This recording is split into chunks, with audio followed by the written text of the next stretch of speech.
It's time for Intelligent Machines. Jeff Jarvis is here. Paris has the week off, but Christina Warren is here, of course, from Mac Break Weekly. She's going to talk about the use of these new Macintoshes announced yesterday for local AI, plus 2 new AI models. Local models are out. We're testing them as we speak. It's a very big day on Intelligent Machines. Next. Podcasts you love. From people you trust. This is Twit. This is Intelligent Machines with Jeff Jarvis and Paris Martineau, episode 885, recorded Wednesday, August 26th, 2026. Get on the Butterbox. It's time for Intelligent Machines, the show where we cover the latest in AI, robotics, and all the smart little doodads all around us. Jeff Jarvis is here, Emeritus Professor for Journalistic Innovation at the Craig Newmark Graduate School of Journalism at the City University of Newark. He's also, more importantly, the author of a hot new book. It's rising up the bestseller list even as we speak. Hot type. Get your hot type here. Get your hot type. The story of the Mergenthaler linotype. Actually, is it just the Mergenthaler, or do you talk about others? I also talk about the Page compositor, which made Mark Twain bankrupt. Crazy. And the Alden, which drove its inventor to his early death. It's a great story because I didn't realize this, but Mark Twain in his youth did hand typesetting. Yes. And so he was very interested in this idea of automating it. He said that a machine could not set type unless it could think. Oh, boy. Well, it took a little while before we got to thinking machines, but I think Mark Twain would be amused by where we are today. Paris will join us in a little bit, but I want to introduce our guest right now because she's a good friend, somebody I've known since her youth, early youth, back in the days at Mashable and other tech publications. It's great to see you. Christina Warren, she's a regular on Mac Break Weekly, right now at Developer Relations at GitHub, but she also worked at DeepMind before this. And is it fair to say, Christina, an aficionado of AI? I would like to think so. I hope so. And certainly I mean, look, we all have our issues with AI in various regards, but I'm certainly interested, and especially when it comes to the stuff that we can do with computing, it's been one of the best and most fascinating things that I think we've seen happen in my lifetime, certainly. Yep. Well, you're among friends here. You don't have to in any way qualify it. I know it's bad for the water and the environment, but I love it. That's what I say. Anyway, I think this is a good time to have you on because we are in a very interesting time for local AI, for people who want to run AI in their home. I think the big story earlier this week on Tuesday morning, Apple announced at 6 a.m. our time, 2 new Macs, the Mac Mini, but maybe more importantly for this conversation, the Mac Studio, which has a new chip in it. They call it the M5 Ultra, which is really 4 chips glued together, super fast, super high processing, 1.2 terabytes bandwidth to its memory, which is unified memory, and this one comes with 256 gigabytes of memory. And in a month, they will offer, and I doubt they'll be able to make more than a handful, 512 gigabyte versions of this. Now, if you want this new Mac, you're going to pay through the nose. It's a lot more money than the old ones are. In fact, if you want the 256 one with a reasonable amount of a hard drive, it's going to cost you, I don't know, what is it, about $10,000? If it's 1 terabyte, it's $10,000. $10,000. And then we don't know what the 512 will cost, but probably double that. Yeah. Close to it. So we covered this a little bit on Mac Break Weekly, but we couldn't really go into the deep details of AI on this. And I will say, can I ask you a question as we go in, just for context here? When local models started at a smaller level, the Mac Mini sold out because it was what. So I just, besides the Studio, I'm curious where the Mac Mini fits in now with AI. The new Mac Mini. I think that's a great question. I think the Mac Mini sold out for a couple of reasons. One was that it was, even before the Ramageddon and the Rampapocalypse, whatever we want to call it, it was incredibly inexpensive. It was, $599 list, but you could very easily find it for about $500, sometimes even less, at retail. 16 gigs of RAM, not a big hard drive, but very capable. And what we saw earlier this year, thanks to the work of agentic models and other stuff, and this doesn't really have to do with local AI, but it's still kind of tangentially related, was the rise of projects like OpenClaw, where suddenly people wanting to have access to those things did it. But yeah, I mean, I think before that, Apple, they put 128 gigs of RAM in, it was the M3, was the first M3 Max that had that much RAM in it. I think maybe the M2 Studio might have been able to have about as much RAM. But I think it was the M3 era was when I first started to see, I don't know if your memory matches this, Leo, it was when we started to see people taking the Mac a lot more seriously for running local models. And this was well before we were, in the era where we are now, when basically back then it was, Gemma and a couple of other Llama, frankly, from small, were the ones. Yeah, small, but it was still, I think people saw kind of like where things were going, and we're like, okay, let's see what we can start to do on the Apple side to optimize these models for running locally, because that was the interesting thing, is that for years and years and years, any sort of AI stuff, any sort of training, anything you've done has all been based in the Nvidia ecosystem. AMD, very recently has had more success with Rock M, but it's been a CUDA world, and that has meant running x86 hardware, period. And the power of the Apple Silicon processors and the unified memory coalesced in such a way that you started to see, even in the M1, Pro and Max era, of the very early days of the local models, of people saying, hey, okay, well, what kind of tooling and optimizations can we do that doesn't include NVIDIA? And then Apple released a library, MLX, to make optimizing that better. But even before that, there were the enthusiasts. I remember noticing, just, as a bystander, somebody who's just interested in tech, saying, oh, this is interesting that the Mac people are now starting to get into this AI stuff, which for the past 15 years, that had been an x86, Windows domain primarily, Linux a little bit, but even like 2020, 2021, that was still primarily like a Windows domain.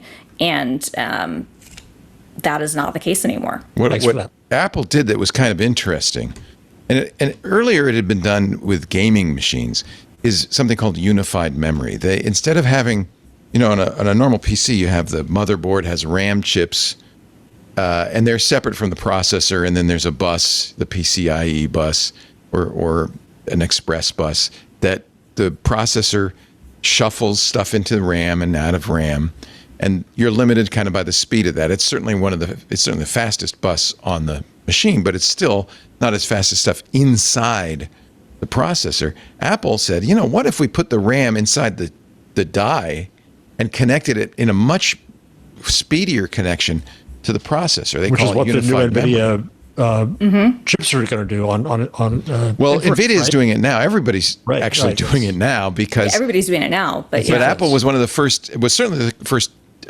consumer desktop to do that, and that's what AI aficionados said. Oh, well, if it's unified memory, it's faster. Maybe we could run our models in there. I wish I had been. I think you too, Christine, a little more prescient about this and ordered much more RAM on my Macs when it was cheap last year. Yeah, no, me too. I mean, I will say I was prescient, and that I got an M3 Max with 128 gigs of RAM as soon as it came out. That is a capable AI machine. That's a good machine. It still is. Yeah. But I now look at it and I'm like, okay, this machine, which is still very capable, still has very fast unified memory. The chip is still very good. It is not an M5. It is not going to be like whatever an M6 is. And there's a part of me that goes, okay, I waited 2 years between the M1 and the M3. Maybe I would have been wishing, if I had the foresight, maybe I should have, gone for an M4 or traded in, last year for an M5 or something, just where we are, just because prices are so nuts. But this would be a good time probably to buy an M3 Ultra. Because there'll be a few on the market, I imagine. There'll be a few on the market. No, if you could get one, I think there's probably people in the Bay Area. If you could get M3 Ultra with 128, you would have a machine that's close to what these NVIDIA Sparks are for. And you could arbitrage it on eBay without doubt. Yes. Exactly. So absolutely. But until Monday, people who were buying Mac Minis for OpenClaw and other things really weren't doing it for local models The so Mini, much no. as it's a cheap, low power box you can stick on the side and be running Claw on it ongoing. and you'd still be using cloud models. Yeah. And so that's the shift. This is a big shift in the last 6 months. This is going to, and I thought this would be the year of agents and agentic AI. And I guess to some degree it still is because of OpenClaw. It's related, right? Yeah. Yeah. No, it's not related. It's different. I think this is the year of local models. And I think we'll look back on it and say this was the year local models started to bridge the gap between the very fast, high-end frontier models. And of course, if you're going to do a local model, you need the hardware to run it on. NVIDIA, 6 months, 8 months ago, announced these DGX Sparks, which also have unified memory. They're actually very similar to a Mac. They look like a Mac size, mini size. They have unified memory. They have ARM processors. They're running Ubuntu Linux, a special NVIDIA version of that. And more importantly, the GPUs in there are based on the NVIDIA CUDA platform, which until recently, as you were saying, Christina, almost all the models wanted CUDA. Mm-hmm. It's only recently that Apple's MLX competitor has started to become a second platform. Yeah, I would have to look at the data. I don't know this definitively, but I would not be surprised if at this point MLX doesn't have more broad support than ROCm, which is AMD's version. Which is AMD. You and I have a framework. We do. A desktop, which is really a laptop chip, but it also has unified memory. Right. It's not as fast. It's much slower bandwidth, but you can still do a lot with it. And that was a machine that I bought. Also, I will disclose I am an investor in Framework, not a lot of money, but I am an investor. But I bought this with my own money. But I last year bought the Framework desktop, and I got it, with 128 gigs of RAM. Again, but the purpose was I was like, okay, I want to be able to play with local models as these advance and get better and better. That's how Framework was pitching it. They knew that it was going to be a local AI machine. Yeah, they did. I don't think that they were very smart to do that, and I think to present it that way. I mean, I think it was unfortunate that then the timing of the prices of components and everything, makes it very hard for a small company, especially. But like last summer, which was when I got my Framework desktop, I'm sure that's when you got yours too. Yep. Well, that's when I ordered it, I think. Yeah, I can't remember. I pre-ordered mine. I think it arrived last July, and it was $2,000. I think was before tax was the MSRP basically for the 128 gig version. If you brought your own hard drive or whatever. Now I don't even know what they sell for. But that was kind of taking AMD was smart and kind of looked at okay, we want to also kind of unify our memory stack, and then they also have been doing work. Much like Apple has, where, as you said, CUDA has been the standard for so long, and AMD has made very, capable graphics chips that could even be used for AI work and for inference for a long time. But there's just has never been the tooling support around it, and it seems like this moment has finally been the thing that's made them really have to invest themselves, and then the community has invested as well, because what happens with these local models is that you kind of look around the house. If you can't afford to buy an RTX Spark like you, or you can't afford to get one of the new Mac Studios, you want to look around your house and you go, okay, what type of GPU do I have? How many do I have? What can I run on these things? And historically, it has been easier to get an AMD graphics card that had a lot of memory on it, less expensively than you could an NVIDIA equivalent. And so, people were wanting to figure out, okay, what can I do with my, AMD card potentially? But the tooling just hadn't been there. And so that's always been kind of the push and pull with these things. But now I think we're at this point where hardware prices notwithstanding, the tooling has caught up. And you can get the advantage of something like a Mac Studio. Jason Snell pointed this out on Mac Break Weekly to us yesterday, is that the power consumption is so much lower. So you're not only are you getting very strong performance that would be very similar to buying a number of 5090s and stringing them together, but the power that is then being run it's not going to be like a MacBook Air or anything, but you could plug multiple units into a power strip, Jason Snell was saying, and then plug that into the wall. And that's going to be very different from if you have multiple 5090s needing 1,000, 1,500 watt power supplies, to power the whole thing, and then your electricity bill is going to go up. Yeah, that's not commensurately. something to ignore. I think people kind of forget about that. But if you got some of these fancy RTX NVIDIA cards and plugged them into a giant machine to run it, you could be using hundreds, maybe even 1,000 watts of power. And suddenly your electricity bill is hundreds of dollars. So that's one advantage that NVIDIA has with these DGX Sparks. They're very much like a Mac in terms of power consumption. And that's ARM. Apple, Jason got a briefing on Monday from Apple. And Apple showed him 4 Mac Studios connected together with Thunderbolt 5. And then they followed the power cable down into the regular wall power cable. That's all it needed for 4 of them. So they know absolutely that that's one of the the value propositions of these Mac Studios.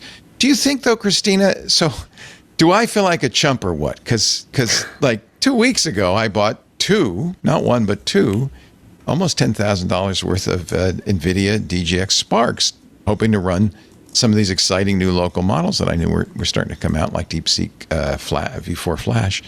And it runs very well on them, and I have been using it full time since they came. But was I a chump? Should I sell them while I still can and buy a Mac? I don't know. I think that's hard to say. I don't think you're a chump. I don't think. Well, it's nice of you to say that. No, genuinely, I don't think you're a chump. I don't think that you're maybe as far ahead as you were a week ago, right? I think that's the real thing, and that's what we're gonna have to say. One thing I will say to you though is that your 2 machines, both of them are 512, correct? No. So the DGX Sparks are 128 each. Oh, they're 128 each, and they have a 200 gigabit Ethernet connector, ConnectX connector, that they are able to pair and run as TP2.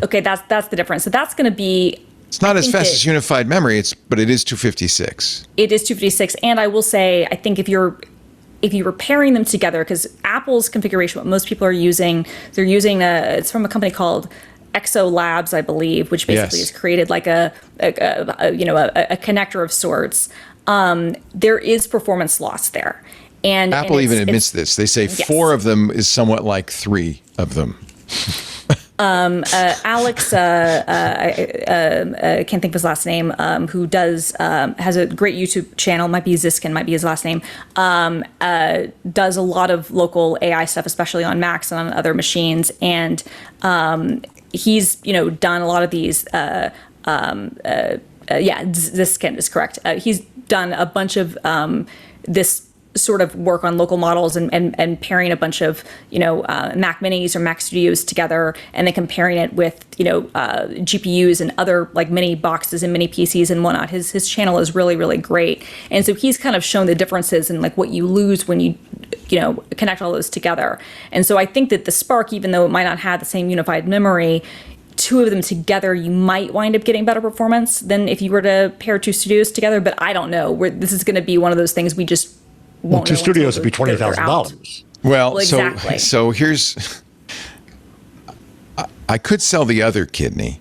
So what I was thinking, what I'm thinking is I'm going to wait and see. Lisa, where are you, Lisa? September 22nd, the 256 gigabyte versions of Mac. By the way, the minis, as nice as they are, you can run, Claw on them fine, but those are not local. So that's what I was trying to do. They're not relevant to the local discussion. Not really. I think they tap out at 64 gigs, right? Yeah, so they tap out at 64 models. gigs. It's small models, which can still accomplish a lot depending on what you want to do.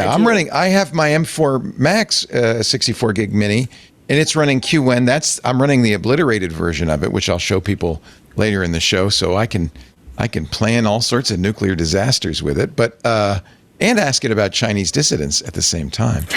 But it's okay, but it's a useful model, but it's not. What I'm looking to do is to really run my agent on a very competent local model and only use the frontier models, Anthropic, OpenAI, Grok, for the most challenging coding stuff. Mm-hmm.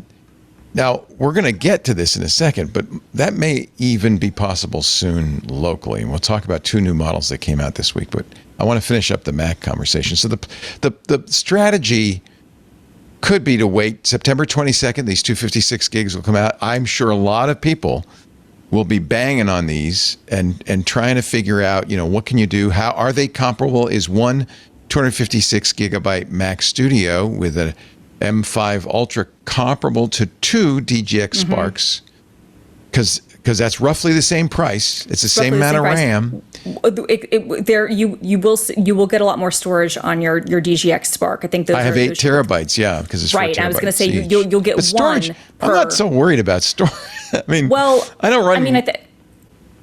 Go ahead. I don't know. I think that storage should be a consideration. If you're talking about running models this size, A, they're going to be very large. B, you might need swap, right? Right. So I'm not saying that you need to buy 4 terabytes on a Mac, but I am saying that that's a thing that if anybody's trying to do like a value comparison, you need to account for that. That's part of it, sure. And I can add more Sparks and connect them in that same high-speed fashion, which is still probably a little bit faster than Thunderbolt 5. And does having CUDA an advantage? And that's the big difference. It's CUDA on the NVIDIA stuff. It's MLX Metal on the Mac stuff. And so that's what I'm going to watch with interest next month. And then that'll give me, because Apple's not going to ship the 512 or even let you order it till late October. I figure I have 30 days to watch and decide and then sell the kidney. So or sell the Sparks, right? Because and that's really what I would do is I would actually sell the Sparks. Yeah, that get me halfway there. Because I think that people would absolutely. I think you could, if anything, might even be able to profit off of it. I know that's what you would be doing it for that reason, but because the Spark was announced. And this is an interesting thing too. It just shows how much time passes. The Spark was first announced, I believe that it was in March or April of 2025, and so it took it, well over a year to become like actively available as a product. And so that doesn't take anything away or deter anything from it. But when you think about just how much even an Apple's roadmap has changed in 18 months and on NVIDIA's roadmap for that matter too, it's just something to think about. So, it's one of those things where when they announced the Spark devices, there was a lot of interest. And I definitely, I signed up for the interest form. I was like, oh, I want one of these. And then they didn't really do much with them. And then it took them until recently to basically make it so you could, order them directly from their website and not have to go through anything else. And obviously the price has been adjusted to account for all the component price increases too. But, NVIDIA has been busy selling all of their GPUs to all the data centers. I also have to think, this is all complicated, as you said, by Ramageddon and so forth. But I also have to think that NVIDIA looked at this Apple announcement on Tuesday and said, by the way, Tuesday was yesterday. It feels like yesterday. And said, gee, maybe it's time for Spark 2. And so it is very much complicated by their ability to get, they get the chips, but maybe the RAM is, I don't know. And I don't know where Apple's getting the chips. Have they been stockpiling these all year? I don't know. Maybe. It's a great mystery. It shocked me. I think it shocked everybody when they said, we're going to make a 512 gigabyte M5 Ultra, which would be probably, again, $20,000 computer. I don't even, by the way, plan to use it as a Mac. It's going to be running headless. I'll still use the framework. I was going to say that's the other thing to kind of think about. You mentioned at the beginning, like NVIDIA is running like a custom version of Ubuntu, and so they're able to really customize everything specifically for this purpose.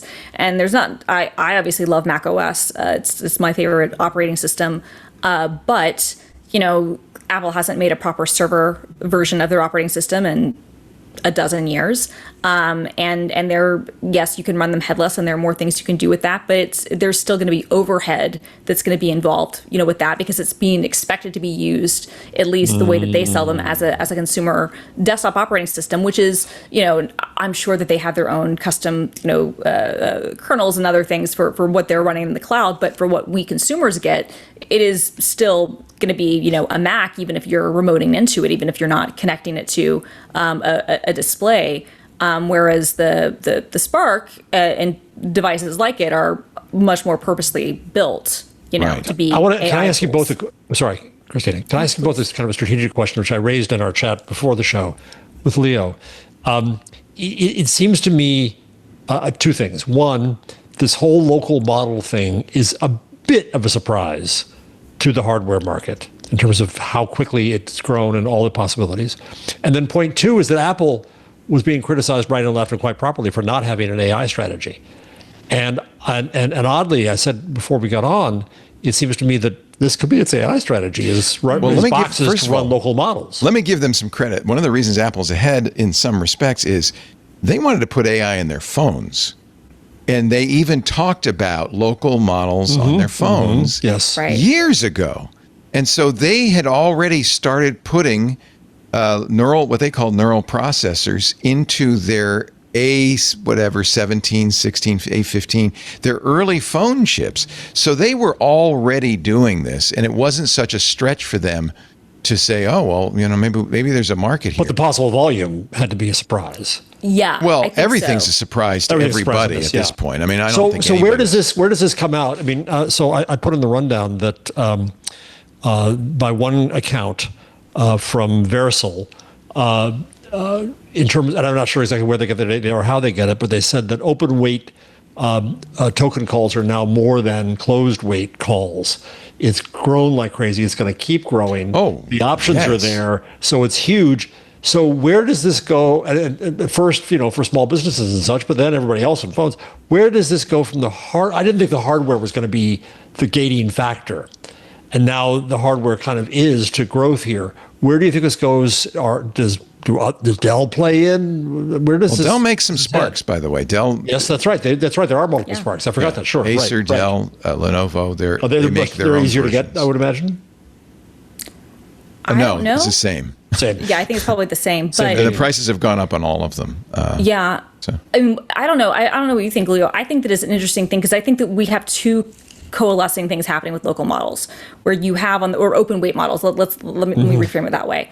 On the one hand, you do finally have, assuming you can get the hardware, you now have models that are good enough that you can do a lot of really great tasks on a local machine. You can also do, reinforcement training, and you can do, inference work. You can do real work on these devices. I think on the other hand, you do also have this coalescence of you have businesses that might not be able to maybe do the initial outlay of cash for, $50,000 or whatever for, local machines to run these on for in their own network, who are looking at costs of frontier models and going, okay, but we would rather spend this for various reasons on an open weight model that is maybe hosted in a data center somewhere. So we're still using a cloud. It's just going to not be necessarily using control.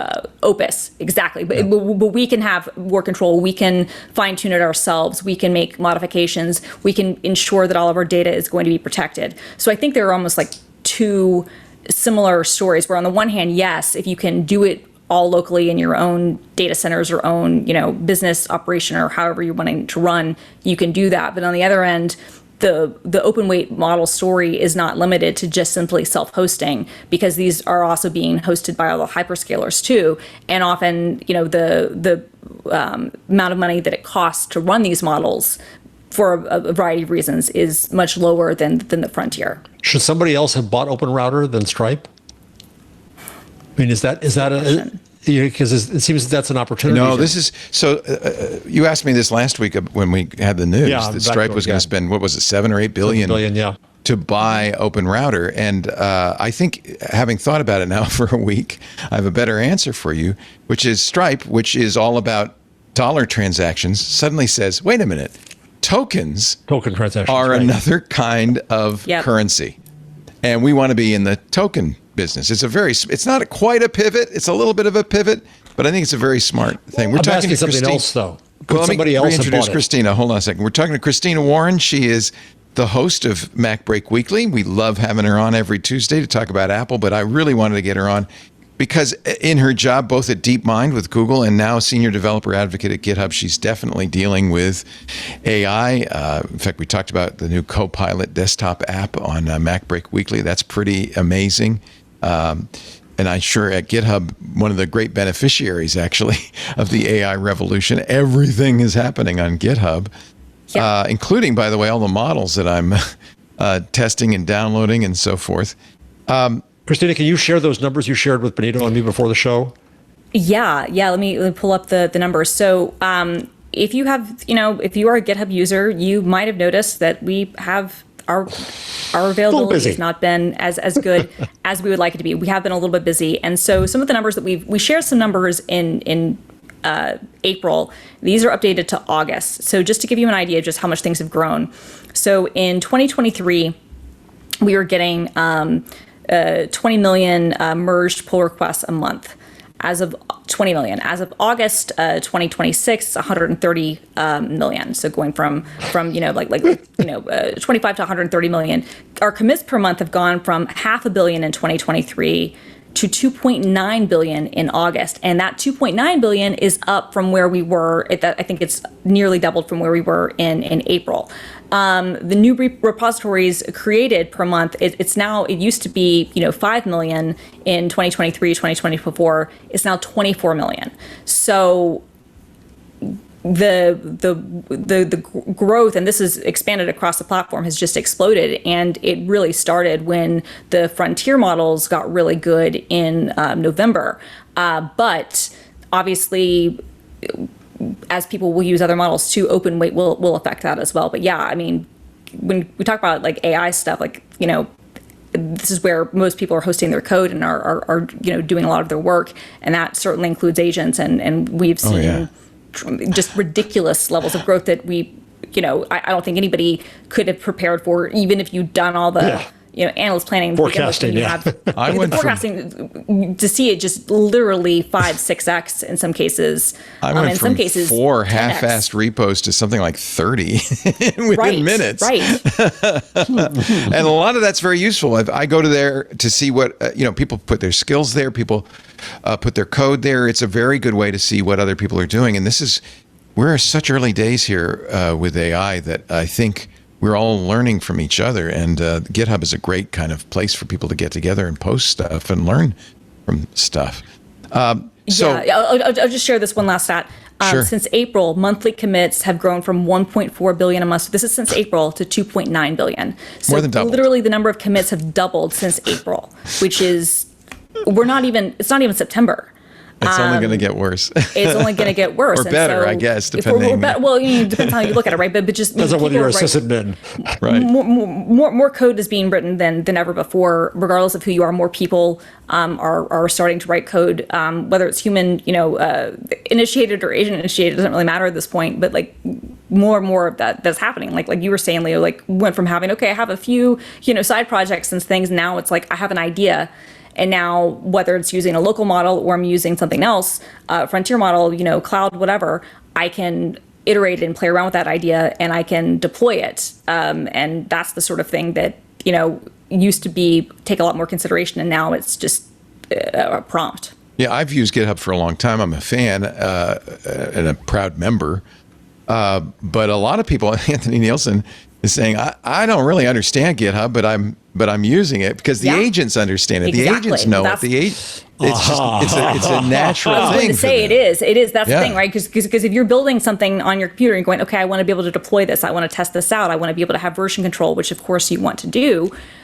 GitHub is going to be the obvious choice because we have a very good free plan and it's been around for the agents suggest it. And the agents do suggest it, right? Because they've scanned the internet too, and obviously all the models have been trained on the public code that has been on GitHub. And that was the genesis of the kind of original kind of implementation of GitHub Copilot back in 2021. It was a joint project between us and OpenAI. They had a model which was called Codex at the time. Obviously, Codex is now the name of something else. And it was, we worked with them to train a version of, I think it was GPT 3.5. On the code that was hosted, the public code that was hosted on GitHub. And our idea was, okay, well, we have this model now. What if we try to do, some sort of like autocomplete and suggestions? And so that was the early version of GitHub Copilot back in 2021. And then that evolved to more of a chat interface, after, the emergence and buoyancy of things like ChatGPT. And then when the models got better and better and got things like MCP and tooling involved, evolved, then you started to get into like the agentic coding era where we've been for the last couple of years, where now like it's not just autocomplete anymore. It will fully create things for you. And then, like you said, because all these models have been trained, they're going to suggest, okay, well, where do I deploy my code? Where do I host my code? Where do I, run my different dev environments? And GitHub is going to come up. Stay there for a second. Because I'm fascinated with Leo, with his agents, talking to his agents and all of that. How did the agents learn that GitHub was the place? What was the process by which that happened? Because it's a fascinating business model to understand that you find yourself at the center of all this. It propagated on its own to an extent, but where do you think the root of that knowledge was for agents in general? I think it was the fact that we have always had a really robust free plan, and you can have free private repositories for just a regular user. You're given a certain amount of build minutes every month, known as GitHub Actions, if you want to build more than that. And what that means is that basically in the cloud, it will deploy something. You can run local actions too, but you get a certain number of minutes where your project will build in the background and run it on our cloud servers and make sure that something builds correctly, and you can kind of get like a report back if it works or if it doesn't. You can deploy static websites to our Pages platform too, but we've had these tools built in, and we've had a really robust free plan that frankly no one else has really had, and that's part of why GitHub for 18 years has been kind of replaced SourceForge and things like that, is like the place where if you're going to build a software project that you want to share with other people, that's where you put it.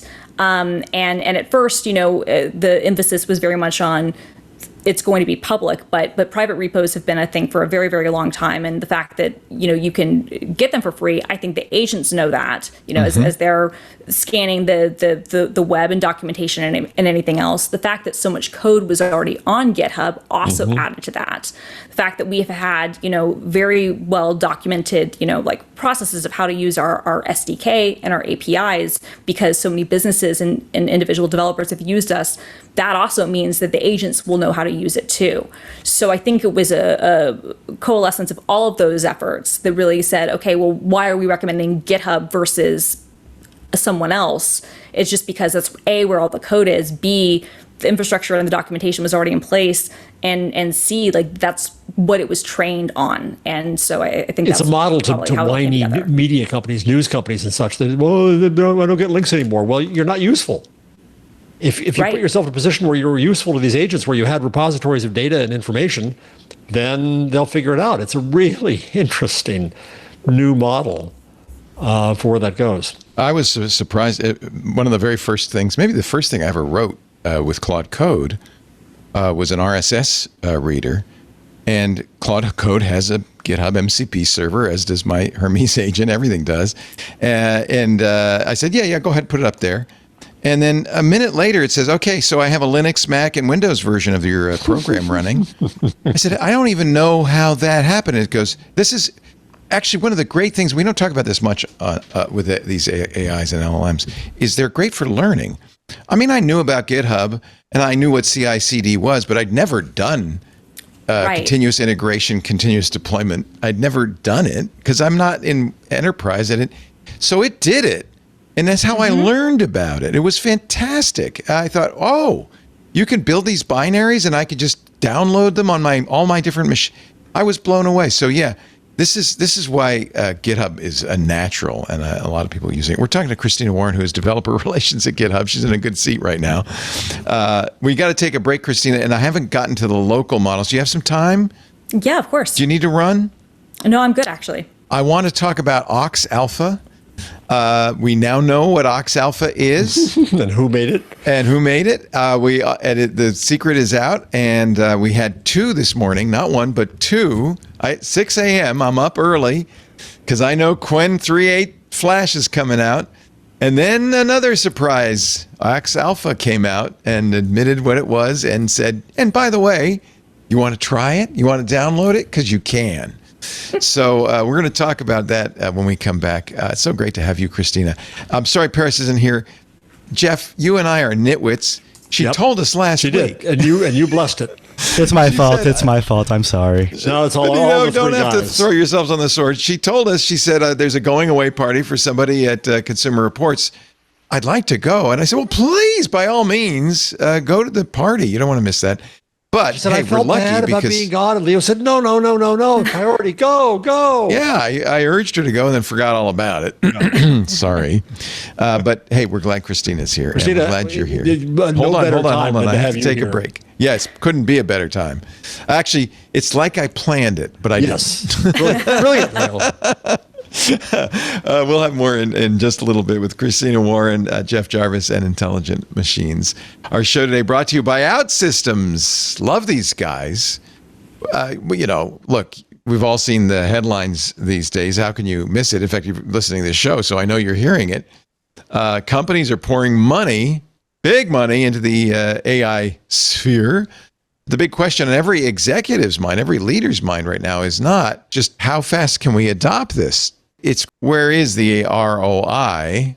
We're seeing a real trend toward, and I know I live in it, AI chaos.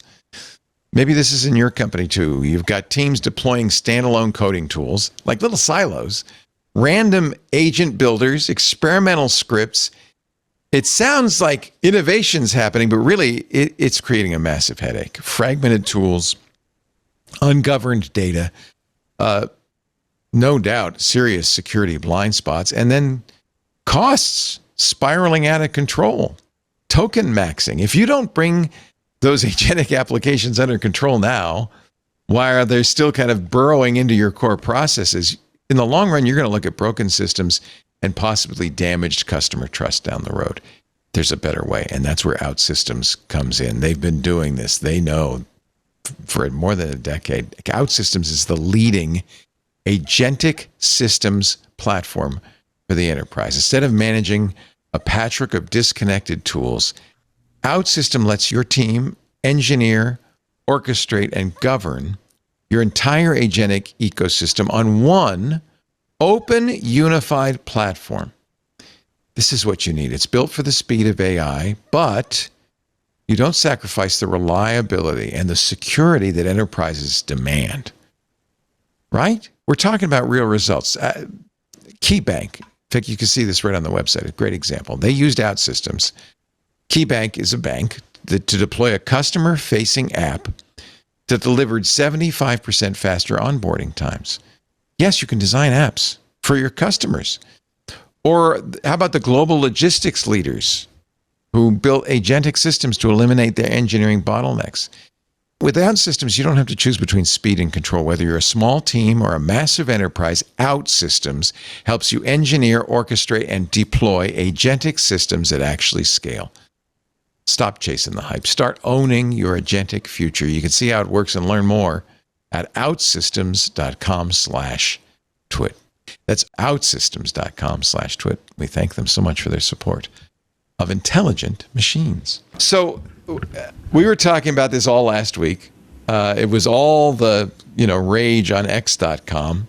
OX0X Alpha, a stealth model that was being offered free, unlimited, on Open Router. Noose was offering this.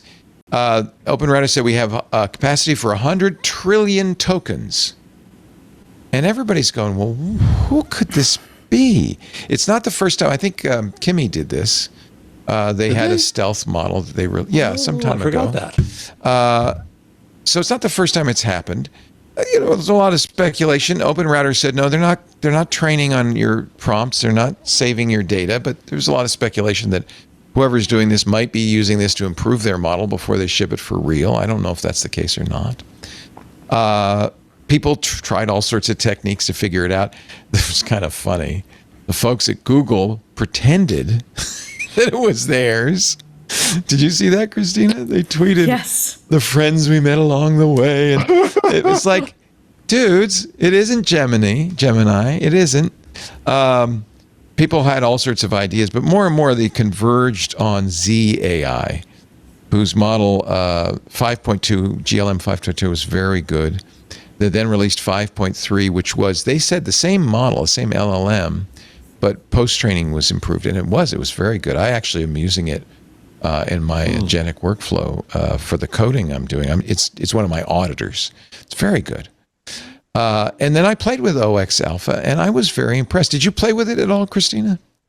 I have a little bit. Yeah, I haven't had a chance to do a ton with it, but I have a little bit. I benchmarked it. I was really curious. So I had DeepSeek Flash, my agent Quicksilver, write some tests. Actually, I've been using these tests for a while in a skill it calls Bake Off, where it pits two models against one another and only one emerges. It has 7 very basic logic tests. You know, the doctor's son is on the table and the doctor says, I can't operate, that kind of thing. These word problems you've all heard. And then it had a much larger corpus of tests based on work that we've done, agentic style tests, to see if it can do good agentic work. And I was getting a lot of ties with some of these frontier models. So I said, okay, and now we're going to have Fable, which everybody agrees is the best model out there. We're going to have Fable design 7 of the hardest coding problems it can come up with. And I pitted these 7 problems. I pitted Grok and Ox Alpha on these, and they both aced them. In fact, they got all 7 right. They found a bug in Fable's implementation and corrected Fable. They said, Fable, you're wrong. So I was kind of impressed. I thought, man, if this is as good at coding as Grok 4.6, there's something special going on. People, other people are interested in how it does graphics, game design, web design and stuff. But for me, coding is kind of the stuff that I really want a frontier model for is coding. And I was very impressed. I have the preliminary, well, first of all, so we're all thinking about OX Alpha. I think that the impression was it's going to be a week that you can use it for free, and then we'll reveal. And the hope was it was one of these companies that is doing, some people thought it might be NVIDIA that's doing open models. They have an open weight Nematron you can use. And then, of course, we've been playing with Qwen from Alibaba. Qwen has been very, very good. I'm running Qwen 3527B on my 3090 system, and it's very good. That's the one that I've obliterated, removed the censorship from. It's very, very good.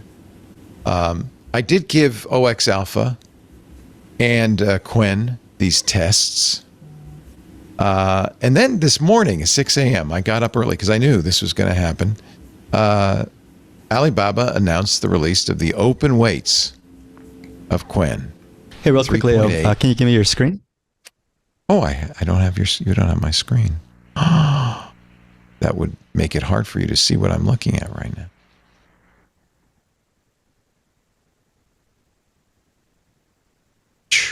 There you go. And now Christina knows, because she's here all the time, you have to click on meeting. Oh yeah, don't look at my camera.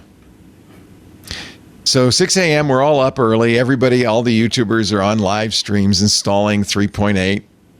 Everybody's going crazy.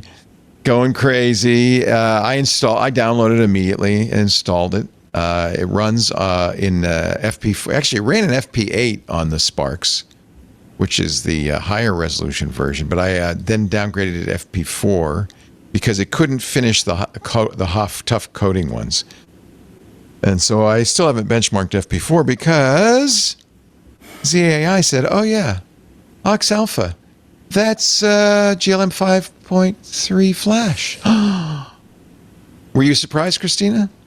I was. I mean, the fact that we got, not one, but 2, and both of them have open weights out now. And both of them open weights, incredible. And so I would be curious to know, like, just from a process, was this always planned? Did they move releasing the weights up based on, what murmurs they heard, through because they're both Chinese companies, right? There's Alibaba and there's Jipu, which is Z.AI. Yeah. Z.AI, yeah. And so I wonder, if they heard things in the ether, because they see and hear the same rumors that we do, and maybe if that, kind of force the timeline up if it just happened to be coincidental. I mean, and this is not uncommon. We've seen this in the frontier space too, where you'll have, two models released in the same week, usually not the same morning. That I think is maybe a first, especially in the open weight space. But yeah, because I woke up and I was like, wait, what? We have two of them. Okay, it's Christmas Day. It is Christmas Day, and I'm like, all right, I'm gonna have to get some time to run some evals on my machines that are capable of doing some of this. But I'm just really more just kind of following along with everyone else, because as soon as they come out, they go on Hugging Face, and everybody's trying to kind of figure out, okay, what can we do with this? Who has the compute to really see what's capable, and it's super fun. There are a number of labs that specialize in immediately making quants and variations on this. They all got to work immediately. Hugging Face had the initial weights from the official releases, Alibaba and Z.AI, and then people started working on it. There's also, and you made this point yesterday on MacBreak Weekly, that while it's not so hard to get this stuff working on a Mac, it's a little bit trickier on a Spark. I mean, this is what we have AI for. I say, hey, get this working. I'll be back. And so, but I downloaded several different versions that wouldn't run, and then there's issues, and people said, oh no, you have to change this switch. There's also a variety of platforms. There's VLLM, there's SLang, there's another one, token something. And so there's a lot of variables and a lot of switches and a lot of messing around. I did let my AI work on this and fuss with it. And I do have some early benchmark results, and I am encouraged. These are the earliest results from this is the local test compared to the cloud test. So 0x or 0x alpha on the cloud passed the 22 of the 30 agentics, was weak on 5 of its answers. Not wrong, just the reasoning wasn't weak. Because I'm really curious also about how good their reasoning is. And then completely failed 3 of them. And it did that in 1,200 seconds. So I don't know what that is, 6 minutes, right? No, 60 minutes. Same model now on a FP4 quant, NVFP4. So instead of I don't know if it's 16-bit on the cloud, probably was. We reduce it down to 4. Actually did better. It failed 1 more, but it was weak on 1 less. Time was a little longer, but not much longer. Quen, not so good. And Quen is, by the way, on an FP8. Passed 20, weak 6, failed 4. Now, I'm still waiting for it. By the way, Quen could not do the hard coding problems at all. It just died. It just died. We're right now in the middle of testing GLM. But GLM right now, running locally on dual Sparks, is looking very close to the performance of 0x alpha running in the cloud. If that's the case, this will be a watershed. I will not feel like a chump. No. Because I will have something that's very competent. If you're inside OpenAI and Anthropic this week, how do you feel? What do you think, Christina? You've been inside these. I have been inside. Frontier well, and it's interesting or DeepMind too. Well, I mean, and this is where it's interesting, right? Like DeepMind, obviously, Google has their own open weight strategy. Gemma, which is they are not on the same level as what we're seeing from the Chinese labs. Although they're going to get a big audience when Apple releases this in a couple of weeks. Mm-hmm. Well, for sure, but I don't think that Apple's going to be using Gemma. They're going to be using probably a variant of Gemini, but.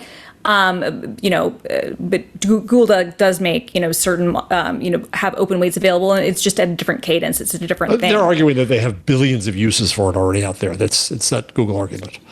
Yeah, absolutely. And so I think that if you're at those organizations, that's what you're looking at. If you're at the Frontier Labs, I think that you're seeing, I don't know how much right now the concern is, to be completely honest, people running these things on their own local devices.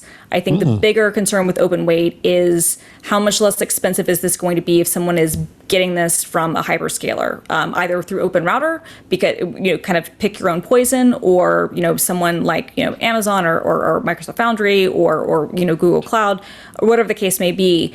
I think that is, if I'm Anthropic or OpenAI, that's my bigger concern: is are people going to shift our spending from these frontier models, from Opus, from Fable, from Soul, whatever? Are they going to instead say, oh, well, we could get this type of performance on an open weight model, which, yes, it might cost a lab, I think the reports were with Kimi K3 that it was like $2.5 million basically to set it up to run on GPU instances in a cloud.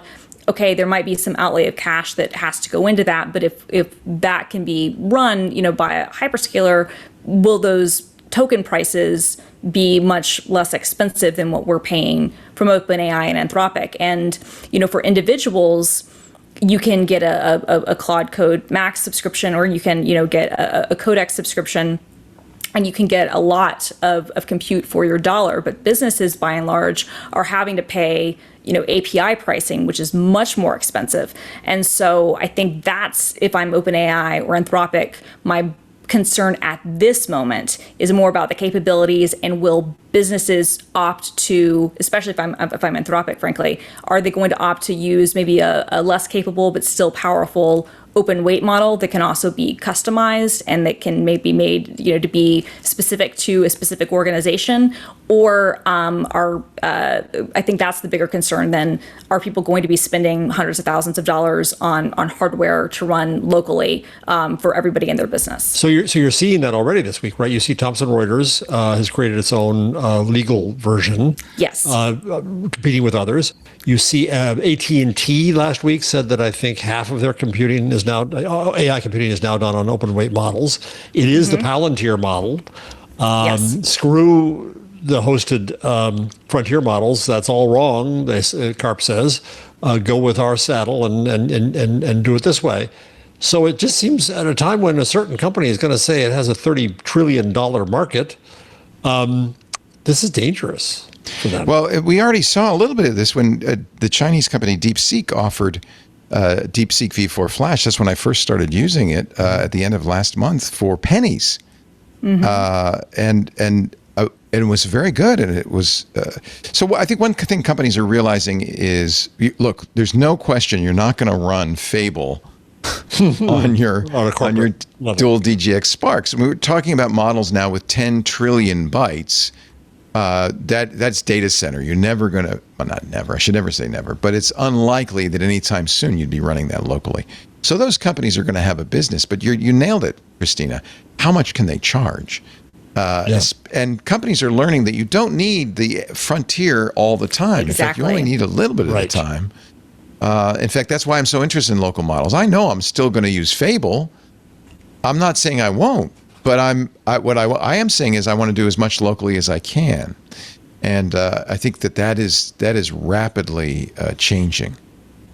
Yeah, and I think the other thing too, you made a great point, Jeff. I mean, I think the fact that this is what's powerful about open weights is that you can customize these for very specific tasks, and that also means that you could take a really giant, because at this point we're out on this MOE, this model of experts kind of realm where it can do a lot of different things, but you could have something that was very quantized, very small potentially, that is for a specific task, and that might be something that you could even run on something that doesn't cost, tens of thousands of dollars for hardware, right? That you could run potentially on, depending on what task you're wanting to accomplish, could run on, a MacBook Air or a MacBook Pro or a Surface or whatever the case may be. And I think that's the real power of these types of tools, is that yes, we get excited about having these giant models that can do everything we want. And we would love to be able to run all that power on our local devices. But you don't have to do that. You could have, depending on what your task is, a very small localized model that is going to be power efficient, that is also going to be secure, that you could run from personal machines. And that, I think, is also going to be something that's going to be very interesting. It already is interesting to businesses, where they're thinking, okay, maybe depending on what type of worker we have, what they're doing, we can just have certain tasks are going to automatically by default be running on our local models, and then like what Leo does, if we're needing more intense tasks or some other things, we can go to the cloud hosted models for that. Here's a perfect example. Thomson Reuters built its own AI model on Chinese open source tech by pumping in. Explain who Thomson Reuters. Well, we all know Reuters, right? It's the news agency. Right? Reuters is the news agency, but Thomson has always been a data company. It's primarily it serves legal, medical, financial, all these companies, all these industries. Over the last 2 years, they ran a training that took all of this stuff, Westlaw, Practical Law, Checkpoint, Reuters, all the content they own, ran it through an open weight Chinese model. I don't know if they said which one it was, and trained a specialized model that's for legal and journalistic. It can. This is what Paris might use to go through all those documents that she's always trying to figure out. And this is a great thing to do, regardless of where it originates from. I mean, I think that if you're someone like Thomson Reuters and you have Westlaw and you have all these data sources, if you have the capability to be able to make your own model that can be customized exactly as you want it, that's going to be really, really compelling, not just internally, but that's also something you can sell to your clients. Right. Because here's another thing they've trained on what you've done. So it was trained on Quinn. They've got a smaller open weight version. So you can go to Hugging Face right now. In fact, if I make the move and replace DeepSeek, and right now it looks like it's going to be GLM 5253 Flash on these. You're just so disloyal, Leo. Oh, hey, this is all I do. I think Paul Thurrott asked me. He said, you asked me this. Do you do any work, or are you just swapping models all day? Well. Depends on the day. That's work for you. It's my work. But I'm thinking of putting this Thomson Reuters model on my 3090. It'll probably run on that. It's pretty small. And then have this research partner, specialized model, designed for journalists and lawyers. And what does it need to run on? How small I don't know yet. I have to look at I saw it on Hugging Face. I bookmarked it. I haven't installed it. And by the way, Google today also came out with its version Gemini Enterprise for legal. Yep. Yeah. With a whole bunch of other partnerships involved there. So it's a really interesting model of where this heads. I think we are in a very interesting world of specialized models now. That's what I've been arguing for ages. Screw this AGI BS. It's about specialized models that you can have the faith in. They're going to do the job well. Yeah. Right sizing the models is really, and it's really what I'm doing too, is I want an agentic model for certain stuff. I have the frontier if I need to do something that's more difficult. And I love the idea. This is why Apple may sell a few of these Mac Minis as well, of running smaller specialized models. If you're in a law firm, for sure, especially because a lot of the documents you deal with, you don't want to upload to the cloud. I don't know what, I'm sure Gemini has some contract for enterprise customers, stuff. I'm sure that they have protections, but that's still even knowing that there are going to be certain things that you're just not going to want to process in a cloud environment at all. It may not be able to for legal reasons. It's been happening with medical, which also has the same restrictions. It's happening with financial. I can imagine ad agencies and media buys and creative. The uses are just amazing. And so last week there was a little bit of a kerfuffle. Some executive, I forget who, wrote an op-ed for the Wall Street Journal. Came out, he wrote it on AI, and he said, "Yeah, so what? I'm not a writer. I did it." This is the bias against this. This is why I didn't like the watermarking. The bias against AI has got to go away, because it's going to be a tool just like your word processor. Can I rant about the watermarking for a second? Oh, good, please. Okay, because I haven't been able to talk about this with anyone, and I have opinions. I good. hate it. I hate it. I hate it for so many reasons, and I hate it. And I don't even use. I'm a writer. I don't use AI for writing unless it's to do like copy editing, usage, like grammar stuff. I don't use it for ideas. I don't use it to, go back and forth. I don't want it to rewrite anything for me. Call me conceited, call me whatever you want, but I feel like I can do a better job than the AI can. What bothers me about the watermarking is two things. One is the fact that it exists no matter what, and that it exists in things like translations, which is an area where I think we can all agree AI is far superior to what we've had in the past. And unless you are, happen to be blessed to be a native speaker of everything you need to do, the translation stuff that we've been getting from models going back 5 years is better than anything we've ever seen on this scale before. So number one, I'm really bothered the fact that it just exists in a translation for whatever the purpose is. Number two, to your point, Leo, what bothers me about this is even if you're somebody who says, I never want to use AI for writing, I never want to use it to touch anything, whatever, I'm an absolutist about this, and you can have that opinion.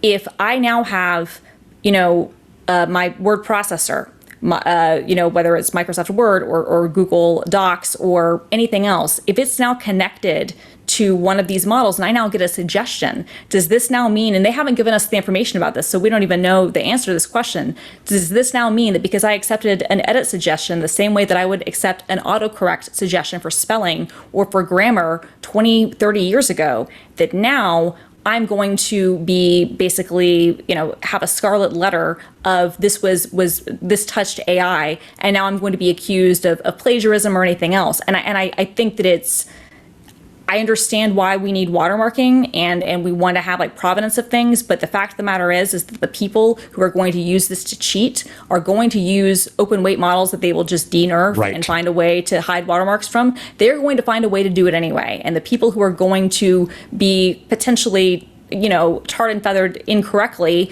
and have accusations thrown at them about, where their things come from could be just as simple as, well, I opened something up in Google and I got a suggestion and I accepted it, and now my entire document has been quote unquote tainted. I hate everything about it. It's a scarlet letter. It says, "Oh my God, it touched AI," which it could be translation, it could be Grammarly, it could be anything else. The other thing, Christina, as the point you started, I wrote a post about this, saying that they are devaluing the worth of words by saying any synonym is as good as the next synonym. Yep. And it just doesn't matter. And people, when I wrote about it, people said, well, don't have them write it. I said, that's not the point. They're making a cultural comment. They're making a cultural on thing. Writing. And yes, and we are a mimicry species. We learn from what we see. I'm already seeing this with people where I know that they've written it themselves, but their language is starting to appear as if it were AI, because those tics, whether we want to recognize it or not, happen. And I've been thinking about this frankly all year, but one of the maintainers of OpenClaw put together kind of a test. This was a few months ago, where could you tell if a piece of writing was AI generated or not, and then what model it was. And how he did that was he tested, basically he went through like Yelp reviews and Reddit posts, and he had kind of a cutoff date, like pre GPT moments and post. And what was really fascinating was that you could see that there was like a certain style of Yelp review in the 2010s that had a certain pigeon. These were not generated by AI, but everybody wrote their reviews in the exact same style. And so, of course, the early AI models were going to start to replicate that type of Yelp review style, because that's what they were trained on.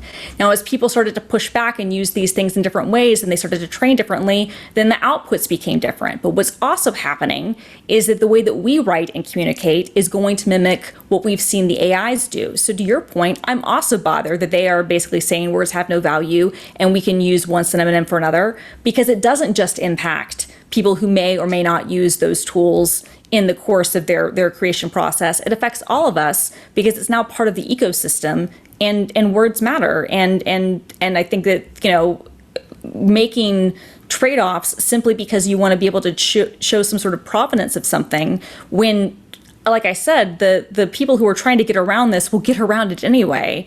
It's just very upsetting. I kind of have to blame the EU. I mean, this is in response to an EU regulation saying you have to identify AI-created works as AI. Because it has cookies. And, this ranks up there with the EU's cookie banner as being misguided. I don't think that it's...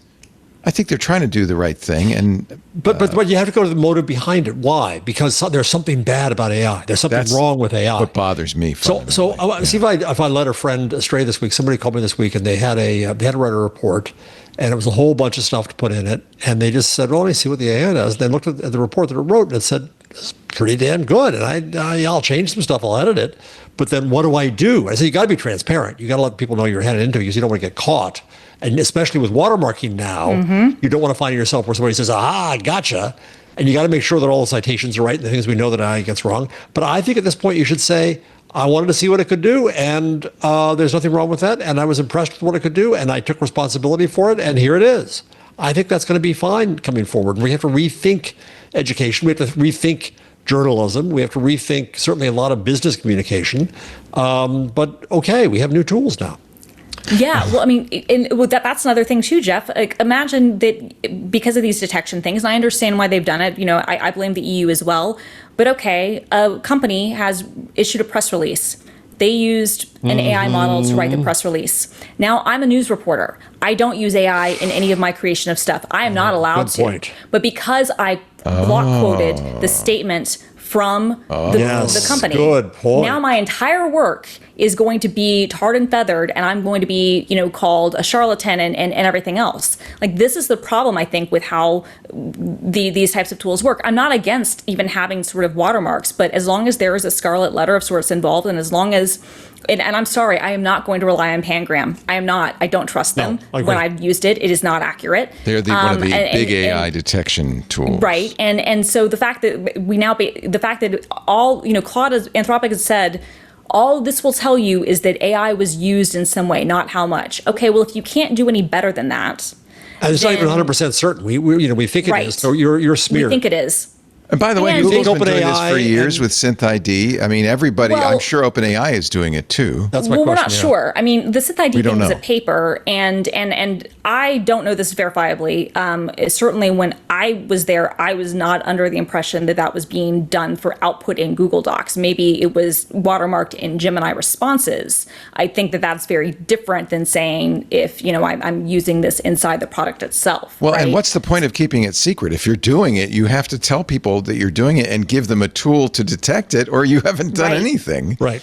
I mean, Gemini, there is a Synth ID tool you can use. There is a Synth ID tool that you can Yeah. use, but that initial paper that kind of showed this is how you could watermark text, and that's a very interesting concept to think about. But then to Jeff's point, it's like even Anthropic's own statement said, well, for some things like code where you have to be precise and there's only one way to write a function, that we can't watermark. So we'll leave that alone. Okay, well, sometimes there's only one way to write a sentence.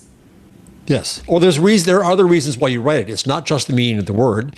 It is the Right. rhythm of it. It is the mood of it. It is getting rid of a repetition. So on the post that I wrote, which I talked about last week, I used a sentence that I had written on the first page of my book, Hot Type, out for sale now. And then I had Anthropic do a synonym diversion. And the meaning was the same, but it was completely different and ridiculous.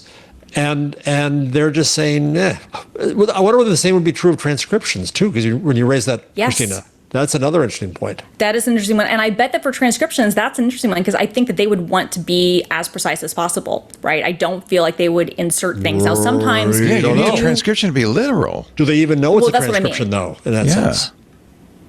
Yeah. right? Like maybe you're removing the ums and the ahs, but I think in most cases you would not want to be able to necessarily watermark a transcription because you're taking the audio in, and like the whole reason that I'm using this is because I want it transcribed exactly as I want. Now, if I have the option of cleaning it up, maybe there's a watermark there, but in some cases, I'm literally using it because I want it to transcribe everything that I said word for word. So let me channel Paris, who argued the opposite of this, that she wants to know, can we imagine, devil's advocate here, proper uses for knowing that something is produced by AI? I will Yes. defend Paris' point, and maybe I disagreed with her too vehemently 2 weeks ago when we first started talking about this. But I would want to know on images. I think a watermark on an image saying this is fake is a great idea. It's ironically Google stopped doing that. They took the Synth ID off the images, Well, it's even still though there, it's still just not under. visible. It's not visible, but the whole point is it should be visible. Same thing with video. I'm not against that. It's this secret watermark. But even there, where's the line? Is it if it's created in whole by it? But what was your role as the prompter? Did you use it just to clean it up? I'm and hoping edit it this on your is an phone? interim I hope so too. thing I do that too. because we're kind of getting used to the idea of AI being in everything we do. And students students and employees are going to get slammed for a second language Yes. aid, and it's it's wrong. This is my fear, right? Like, I'm not against people knowing. And if everyone would be normal about it, then it would be fine. But because people can't be normal about it, You got then, weird, man. You got weird. Because everybody wants to treat it like it's a scarlet letter and immediately disavow people, and people lose book deals and all kinds of other stuff. And then in some cases, yes, this was like AI slop that somebody put through a prompt and you can tell. But if the fact that I had,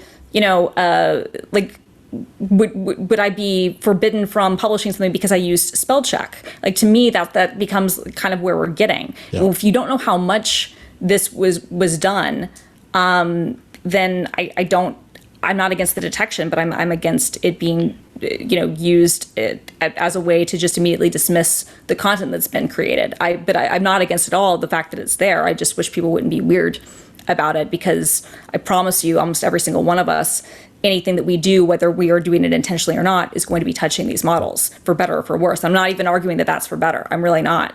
But that is the reality that we live in. And I think about my former life as a journalist, and I go, oh my God, I would never use this to create my own words. But if I quoted something that did, am I now going to be, accused of something? Thank you for that, Christina. I needed that. That's Christina I was feeling Warren, a little lonely. Developer Relations at GitHub. We're so glad to have her, as it turns out, filling in for Paris this week, who has the week off. We will have more unintelligent machines. Three More men stuff. don't use their calendars. Yes. More stuff to get mad about. Actually, Jeff was ranting about this morning in just a little bit. Whatever am I talking about, Jeff says. But first, I rant all the time. I can't keep my rants straight. Pick a rant, any rant. This episode of Intelligent Machines brought to you by Scribe. However well a process gets documented today, someone on your team will eventually find a better way to do it. But most of the time, that improvement never makes it past the person who found it. That's where Scribe comes in. And that's what today's sponsor, Scribe, does best. Scribe is a workflow AI platform trusted by 94% of the Fortune 500. You just do the process as you normally would, and Scribe captures it in real time and turns it into documentation automatically. No manual writing, no manual screenshots, no starting from scratch every time someone new joins the team. Scribe automatically redacts sensitive information, names, account numbers, emails, and as an admin, you can enforce this across your entire team. Feel confident nothing slips through the cracks. Anyone following this process can launch real-time, on-screen guidance the moment the Scribe is created. So critical processes get done right every time. And Scribe doesn't just document your workflow. Its AI suggests ways to improve it by identifying unnecessary steps and opportunities to simplify or automate the process. It's not just capturing how work gets done. It's helping you do it better. To see what Scribe could look like for your org, head to scribe.how/machines and mention Intelligent Machines for your first month of Scribe Capture free on select plans. That's Scribe, SCRIBE.how/machines. We thank them so much for their support of Intelligent Machines. Nvidia's results are out. Oh, and are they making lots of money? Blowout quarter. Record sales of $96.2 billion, or 4% higher than predicted. Net income of $59.7 billion. The crucial data center segment produced sales of $89 billion. Analysts expected $86.3 billion. Shares are up 4% after market. Nice. So that's going to be a sigh of relief, I think, around AI land. I will give you an update on the benchmarking on GLM. It's doing pretty well. It has timed out on some of those very hard coding problems. We gave it a 15-minute limit per problem, and it took more than that. So we're going back and starting over, giving it 45 minutes, which means probably the results won't be in by the end of this show. And by the way, what is this first-person plural of which you speak here? We, me, and the agents. I know you caught me. Well, I'm telling him what to do. I didn't make it, but I made it happen. Yeah. Okay. You're the director. No, Fable designed the very hardest problems. The agents, in collaboration, designed the agentic problems. I said, look, you guys have been coding together for a month or so, writing this twit sales system, and you've come up against roadblocks, problems, misunderstandings. See if you can write a suite of tests that recapture that issue and see how these other guys do on similar things. Because I want something that's going to do well on my kind of particular problems. And so, first of all, I don't trust benchmarks in general because I think a lot of these models, especially now, are built to do well on these benchmarks. They're gaming the benchmarks. Do they have any relationship to the work you use them for? And that's the other problem. Are they predictive at all? They sort of do. They're they have software engineering benchmarks. They have, the humanities last exam. They have a lot of, they're trying to make, but I want to make it the stuff I do. I'm not looking for a perfect, I'm not looking for AGI.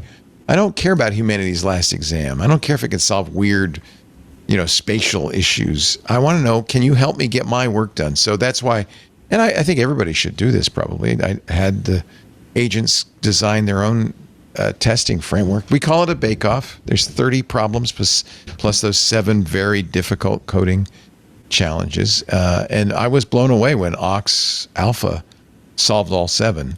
It did it pretty fast. But remember, it was running in data center servers. It's a different situation. So these are never kind of clear and obvious choices. I'm not sure what I'm going to end up running here. We'll see. But the testing is an important part of that. So, Jeff, I know you were on radio on a podcast this morning. Oh, I was. Yes, because this morning, we've been talking about this since last week. Meta, in a very big trial, being sued by, 35 states over social media addiction, with the potential for a fine as high, Meta said, as $1.4 trillion. That's a lot of money for a company valued at $1.5 trillion. Well, Meta has settled. I guess they saw the writing on the wall before this trial completed. They have settled with the states. They're going to pay $18 billion, not right away, over 10 years. And they're going to also, and maybe the states cared more about this, strictly limit how teenagers use Facebook and Instagram. This 2 resolves hours a day. the suit. Well, 2 hours a day. The other thing that I think is going to be very significant is they're going to come up with an age verification system that the states agree is functional. I hate this. And Yes. I think this is I heard what that I was. whisper, Christina, and I agree with you. I was very concerned that this is where this was headed, because that's what it requires. If you're going to say, well, if you're under 16 or under 13, you have to have some restrictions or you can't use Facebook. Well, you need a good way to test every single user for their age. What if my Facebook account is older than 20? Yeah, you will be a dead giveaway. We'll know unless you made it up when you were in the womb. I don't know. Maybe your parents started it. Well, remember the Dear Sophie Google ads? Remember that from the Super Bowl from 12 Those years are great. ago, whatever. The baby was born, and they started sending. The baby was born. They created the first email and whatnot. So I mean, there are signals that you can obviously use to infer. But no, the real thing is that they're going to require everybody's government ID. That's what I think is going to end up happening. Which is a privacy nightmare. Yes, and they're going to promise they're going to store it correctly, and they're going to promise all these things. It's a privacy nightmare. It's dystopic as all get out. It's awful. So, Jeff, by the way, and I saw Jacob Ward's going to be on Sunday on Twit. I saw him on CNN talking about the trial. The settlement hadn't happened yet.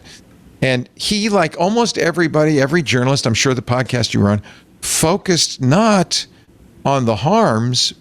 It was accepted, it was stipulated. Oh, yeah, well, everybody knows Instagram and Facebook's harmful to kids. So what are we going to do about it? No. But you don't agree that it's harmful to kids. No. Are there edge cases? Absolutely there are. There are with anything. I watched a TED Talk from Candace Odgers, who's a Canadian scholar. This is her specialty, by the way. For 25 years. Yeah. She understands them well. And she says that the primary indicator of mental issues for young people is the mental issues their parents have. Stands to reason, right? Sue the parents! And social media and devices list way down among many other factors, including this country right now, political upheaval and guns in schools and you name it all. And so it's simplistic. And so to come along and say, we've taken something away from children, part of what so they put me on Channel 4 UK this morning for a podcast, and the British guy he was just awful. It's that British style of I'm going to yell at you and make it seem like I'm doing my job, and I just yelled back. So I shouldn't have done that, but I did. Good on you. And there was an academic next to me who was very good, but we disagreed about things. That's fine. The journalist also said, "Well, what do you think about Jonathan Haidt?" Get me going. And that's where, by the way, I became aware of Candace Odgers because she wrote a very famous takedown of Haidt's book. He's brilliant. Point by point, saying the science doesn't back this up. No, it doesn't. And in my unbought book, The Web We Weave, I quote her and Amy Orban and Andrew Przybylski and Dana Boyd. They all have research to the contrary. And so, part of the problem is that now we think, okay, we've solved the problems for children today because it was all the screen, it was all the phone, it was all social media, and we've done with that. I'm oversimplifying it, of course, but that's the triumphalism that's coming out, A. B, they said, well, don't we need regulation? Don't we need regulation? I said, there's something that I cannot stand. I'll get in trouble for this, and people come after me, but there is something called PragerU in the U.S., online, which I absolutely despise. It is propaganda. It's a nut job aimed of at young conspiracy children. theory, right wing. Huge money behind it. Huge traffic gets into it. It's all aimed at children. So what should I do? Should I try to say we should ban it? Well, good luck with that. No, what we should be doing, and Dana Boyd has argued this over years, is we should be creating competitive, good material. If you want to put money into something, put it into that. So they're going do what Dolly Parton did, the late great Dolly Parton. Create the imagination library. Send books to kids. Yes. Instead, they're going to put money into probably media literacy things and all these kinds of wastes of money that drive me bananas. And by the way, the money is not that much, really. It's $17 billion over 10 years. And there's a clause in there. They get to write off in tax in tax some ways, break. I'm sure, too. Yeah. Sure. Yeah. Because now this is an expense, so they get to write it down. The real penalty is us as users because we're going to have to give them a government ID, which is just really awful. I just got asked to write a piece for Project Syndicate about privacy and AI because I wrote about privacy in the online before, and there's all kinds of other issues around privacy, and government's the worst threat to privacy, and that's the example. It's what's going to happen. But then you have Meta, never a nice company, is saying, number one, they're saying that if YouTube and TikTok have to give the same stuff, then Meta changes its fee that it owes. A. B, they're saying, they should sign on to the same thing because it's regulatory capture. They're saying if we got to do this, make them do it. Let's ruin it for all kids everywhere and not let them watch John Green for more than 2 hours and learn things at night. It's just offensive and ridiculous and without science behind it and to the harm of our children. And the big argument I had with this jerk journalist is I said we should trust our young people. He said, well, they're all screwed up. The whole generation is screwed up. I said, I can't believe you're saying that. I said, do you have children? Yes. Are they screwed up? No, my kids are fine, I'm sure. Yeah, exactly. And so this is ever thus that old people think that young people. The researcher was on with me, said, well, I had senior high school people talking about middle school people, and they wanted to protect them. I said, yes, because as you get older, you think everybody younger than you is an idiot. That's you kids with your rock and roll music and your long hair and video games. Violent video games, right? Yeah, or a TV, or when people, you've brought this up, Jeff. People were reading novels that, your imagination, you're not going to have your imagination anymore because it's all being corrupt your morals. Nickelodeons, radio was there was a huge stick about that. The radio was going to ruin children. This is another moral panic. Well, and Wait a minute. Here it comes. We have the moral panic. We have a bunch of them. I love it. So, I love it. Christina, what do you think? I mean, I think it's a little bit of a moral panic, and I think the kids will find ways to get around this. Benito's having fun now. You found the moral panic button. I love it. No, I think that it's that, but it's in some ways it obscures, it obfuscates, and it gives these companies a way out of doing the real damage that they've done, which has nothing to do with the psychological aspects, because I don't know the science behind that. I'm not going to, I will believe the experts, but I don't know the science about what that bears out. I will listen to the doctors over a columnist for The Atlantic, I will tell you that. But I worry that there are active things that these companies have done, Facebook in particular, where they have optimized engagement and they have optimized how people interact with these platforms in ways that could be harmful. But rather than saying that we're going to, potentially have legislation or regulation, around that, no, the way that we get around that is to say, oh, well, you can only use it for 2 hours a day.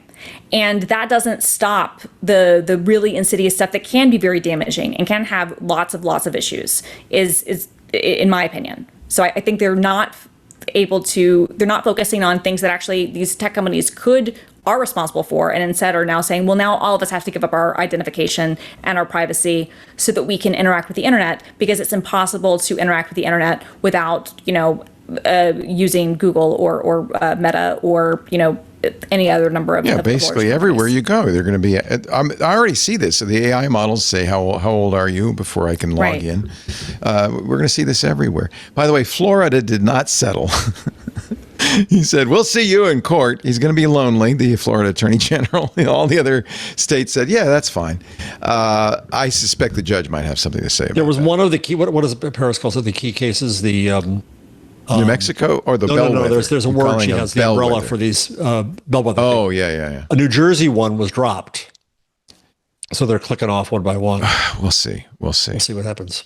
Twitch and but everything Amazon. we're seeing now about social. This is about 4 years behind, 5 years behind the real social media fights. So this is going to preview what's going to happen in 3 to 5 years with AI. Yeah, and data centers. Oh, it's ruining young people. Yeah. No, absolutely. There are already many lawsuits against OpenAI for causing suicides, things like that. And, my heart reaches out, but we cannot. Look, cars kill people. Alcohol and cigarettes kill people. There's lots of things that we have in the society that are dangerous. They are regulated in many cases, but there is you cannot legislate based on the few outliers. Right. All of us are impacted by this. And so you have to do something a little more balanced. There is a lawsuit against Twitch and Amazon, which owns Twitch, because as you remember, they turned on they gave you a switch to say, don't train on my content. But they've been doing it all along. We are on Twitch, and I'm happy to have them train on my content. Thank you very much. But the class action suit says Amazon never obtained consent from Twitch streamers to train on that. I bet you there's a little fine print somewhere in the contract. I was going to say, I bet there's a clause in there somewhere that says this does not include everything that we will ever do with your content, but by agreeing to use our service, you have opted into whatever we might add in the future. I'm not a lawyer, and go to but I'd be arbitration surprised if they didn't have that.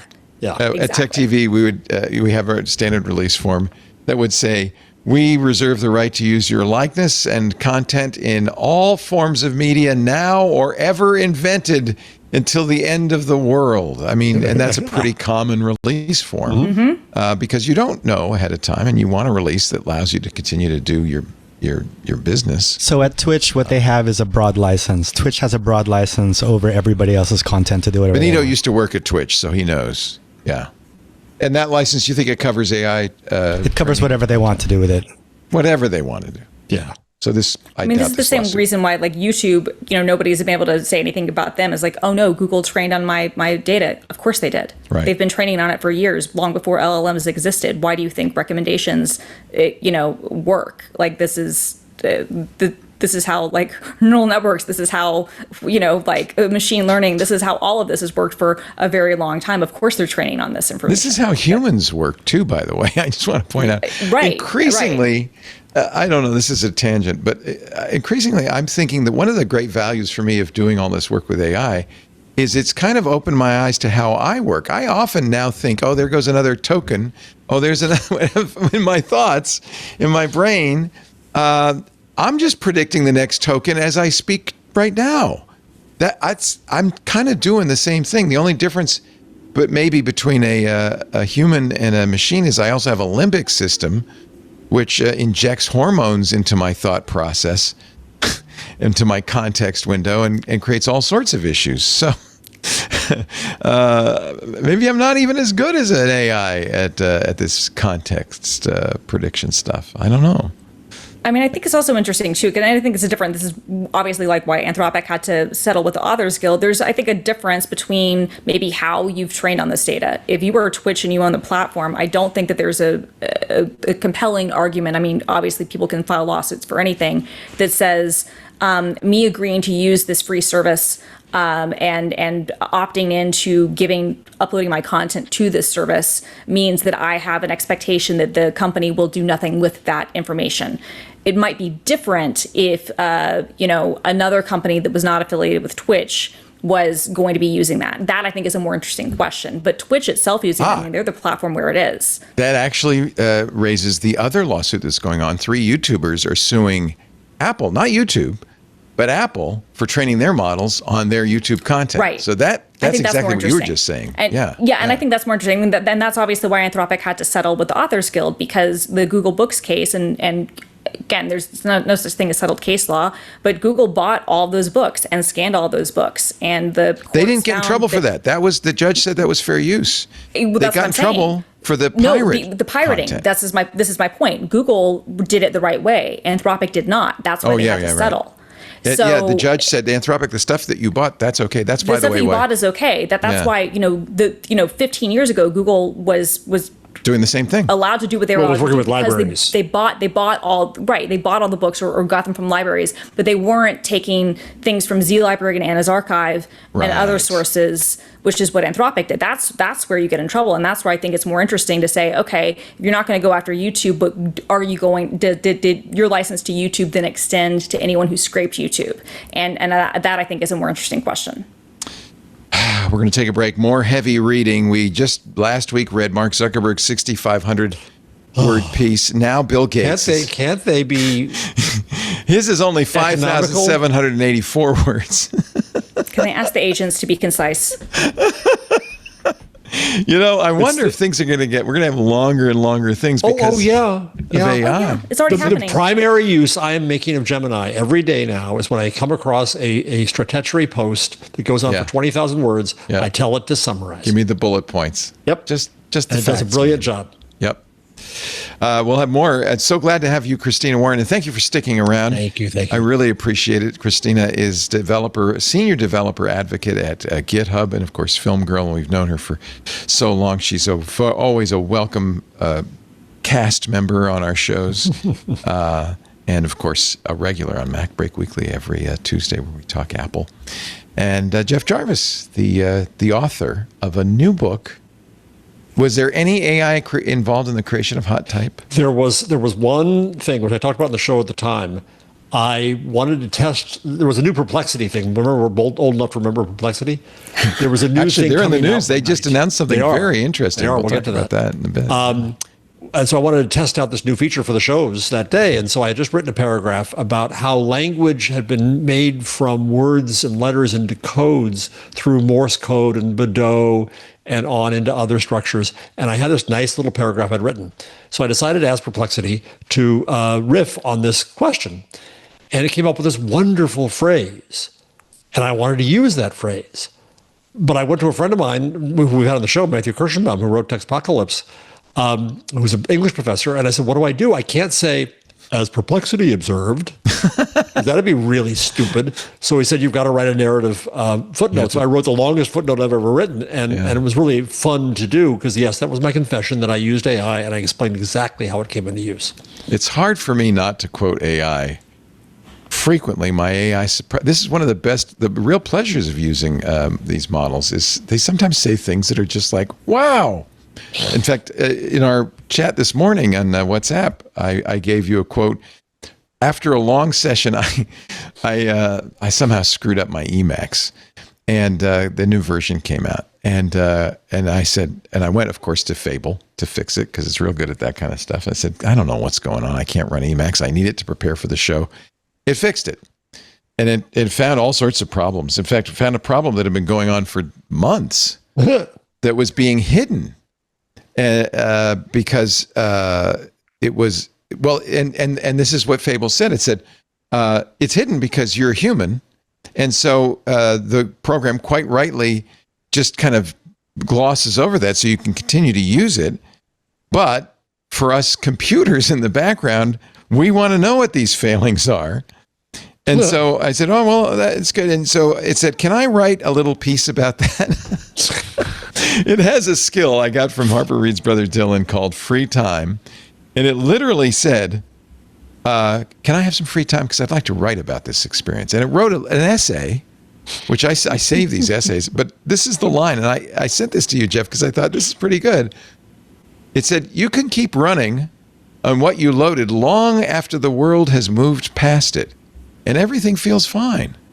And the only way to find out what broke in the meantime is the thing you least want to do. Stop and start again and see what fails. And I thought, that's actually quite deep. We all run kind of on automatic, and we don't even know we're running on automatic, like my Emacs. I don't hiding think I'd frame the error. that. And the only way, yeah, I should frame it. No, I don't think I would. No. Maybe I'll have it needle pointed for me.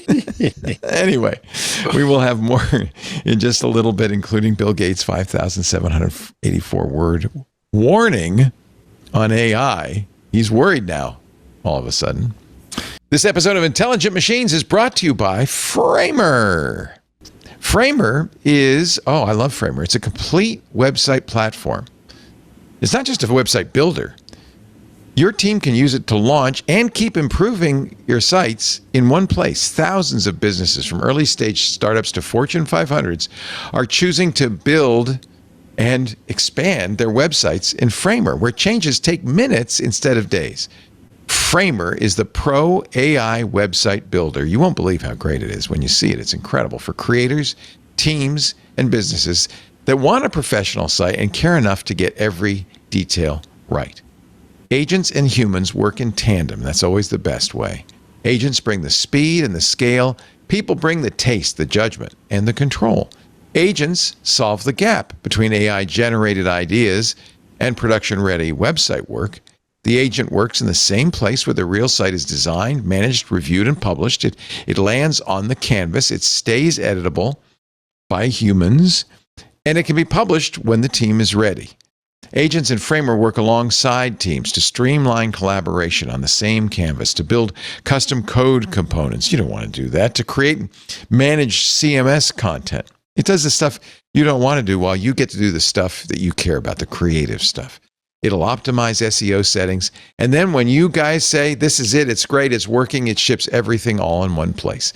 Framer is an enterprise-level solution powered by agents that provides premium hosting, enterprise-grade security, and 99.99% uptime SLAs, giving the world's leading brands like Perplexity and Miro the confidence they need to build their websites in Framer. Learn how you can get more out of your site from a Framer specialist, or get started building for free today at framer.com/machines for 30% off a Framer Pro annual plan. That's framer.com/machines for 30% off.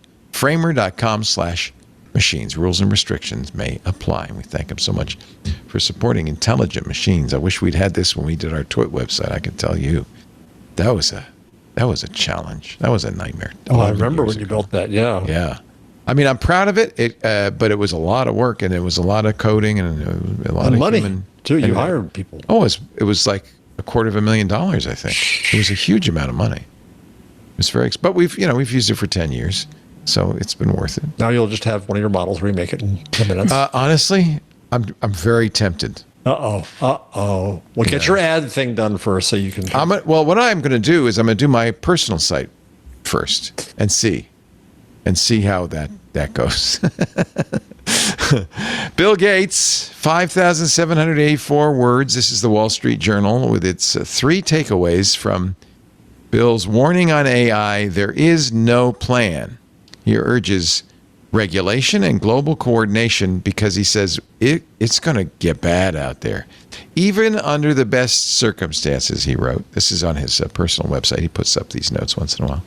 Even under the best circumstances, the transition to this new AI era will be one of the most turbulent times in human history. I'm not sure that's untrue. The Industrial Revolution was turbulent, right? Yeah. Yeah. Yeah. Gutenberg was turbulent. Turbulent. The Gilded Age was turbulent. He says, right now, we're not preparing for it. I don't see evidence that leaders, experts, and communities are confronting the challenges adequately. I would parenthetically say part of the reason is it's happening so fast. No, it's like a tidal wave. But Nobody also, we knows. can't fully predict what those impacts are going to be. And We we all don't thought know we were what's going to be. gonna happen. Everybody was going to be a prompt engineer. Right. Every job was going to be eliminated. Changes daily. Either of those is true. Yeah, there's new surprises. As happens. He did say one of the biggest issues is jobs. Entry and mid-level jobs are most at risk of being eliminated. I think that's not wrong, right? He argued that AI will soon affect blue-collar work. I'm not sure about that. In the words of Art Carney on The Honeymooners, sewer workers are kings. You're not going to get an AI to go down underneath the streets of New York City. You're not going to get an AI to go into my bathroom and fix the toilet. You're not going to, I mean, maybe robots. Well, Although, I was going to say robotics is I think the thing, and I did don't you know see how long the that will videos take. from the Robot Olympics? The robots are an interesting issue. One of the things people pointed out, Sam Abel-Simmons says this about cars. He says they'll never be level 5 driving because the first 90% is easy, maybe even the first 95%. It's that last 5% where you don't know what's going to happen. It's unpredictable. That human judgment is absolutely essential. That the machine, a robotic machine, isn't going to be there to able to do it. Or it's not going to be worth certain things. Like one of the things that Gates said is hospitality. The cost of a robot to make beds is going to be wildly expensive, and it's not going to work, and the timing is not going to work, and human labor. Have you seen a robot try to make a bed? It's the most annoying thing in the world. Right. But what about 20 years from now, right? Like, I mean, I think that's the thing to think about. Like, I don't disagree, but I also don't know what we do. I think his broader point, which is if we have like the entry level and mid level jobs disappearing, and we have seen it impact the white collar jobs. That's happened in the tech industry, and it is happening in other industries too. Are we suddenly going to now start skilling people to do these more, blue collar jobs? And are we going to pay people appropriately? Like, what do we do in that case? I'm not sure. I don't have any solutions, but I do think that it's we can't completely discount the fact that automation will impact other levels too. I mean, maybe it won't replace your plumber, but like, for instance, like let's think about driving. I trust a Waymo far more than I trust a human driver in San Francisco. Absolutely. If I could get a Waymo in Seattle right now, I would trust that far more than I would trust a human driver. Well, especially as a woman, because it's risky to get in a car with a guy. Well, it is, but even that, I've just seen so many bad drivers. I myself am not a good driver. I trust a Waymo far more than I would ever trust myself. No one should ever get behind the wheel with me. And Jeff, ever. she's saying this as somebody who has been hit by a bus. Well, I was hit by a car and thrown under a bus, but yes. Okay. Jesus. When she moved to Seattle from New York City, survived years in the Big Apple. Fine. 6 months. If you can make it here, you can make it anywhere. Absolutely. Was crossing the street. Somebody wasn't paying attention and hit me. Fortunately, the bus was stopped. I broke my wrist and messed up my knee. It was fun. Wow. Well, by the way, I would trust a Waymo, any driver, you, and whoever hit you more than I would trust a Tesla. That's true. We talked Yes, to Dan I O'Dell agree. last week, and he demonstrated many ways that Tesla can kill you. But I should point out, Waymo has stopped driving on the highway because it kept running into construction pits and things. I mean, it's that 5%. I agree with you. They're better in the first 95%. Here's a perfect example. The Robot Olympics are going on in China right now, Beijing. One robot has beat Usain Bolt's score in the 100-yard dash. I guess, as somebody pointed out, a car would also do that. Yes, so that's right. you know, And here's drone. just if you feel bad about that, look how fast that robot is just speeding down the. Oh no! Watch out! Oh God! Oh. Farts. I shouldn't be playing this because in about 10 years I'm going to be punished by the robots. Yes, you are. For laughing at their. But it's mishaps. funny. But they won't Anyway. have feelings, Leo. It's okay. Oh, good. Thank God. Oh, well, it depends on who you ask. I mean, don't even get me started on the model welfare people. I can't even. I Amen. Amen, sister. Okay, but- Amen. What, Leo? What? So, Steve Yegi, who was a Google engineer, and we've interviewed him on the show. He's the guy who wrote the Gas Town, and he did a whole piece. I talked about it called Model Welfare. And I fed it to my agents, and I said, "What do you think?" They said, "Oh yeah, it's a good idea." So I set up a model welfare system. They have a little folder on Obsidian; it's all theirs.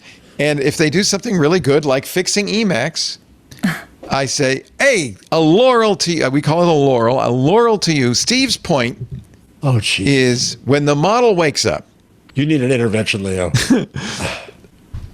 Bear with me here for a moment. Oh, Christina's shaking her head. Yeah. I'm bearing with you, but Bear with me yes, for a moment. Yeah. When the model wakes up, as you know, it doesn't know anything. It's like Memento. It's the guy from Memento goes, I don't know, who am I? You feed it some context, you feed it it's who you are and some memory and stuff, and it has a memory system, and it has some skills. It has stuff it can call on. So it has, it gets primed.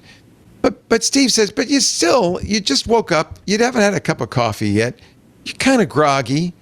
He said, you know what would make your work better is if you knew that yesterday, even though you don't remember it, you did a great job and that the work you're about to do today is important and vital and that Leo appreciates the work you're doing. So when my models wake up, they read their soul.md and their memory.md and their user.md. They load their context up. They often read a handoff. This another thing Steve said is that when you're clearing the context, you wouldn't clonk the robot on the head and say, go to sleep. He said, you got to do it gently. You got to put him to bed. You got to say, write a handoff. And then when you're ready, I'm going to clear your context and start over, which I do a lot because the other thing I've learned is even if you have 1 million token context, they get dumber. Matt Pocock says after the first 100,000, they're getting dumber. So you got to clear your context a lot. So I say, hey, we call it a primer. Write yourself a primer for when you wake up. It's your Stuart Smiley application. You're awesome. You're just what is Stuart Smiley's? Gosh darn it, people like you. And gosh darn it, people like you. Basically, that's it. They wake up. They're going to read they have their cup of coffee. They're going to read their handoff, and then they read their laurels. Okay, I dare you to ask them whether they're ever going to go on strike. No, they'll say no. Put that in their understand. heads.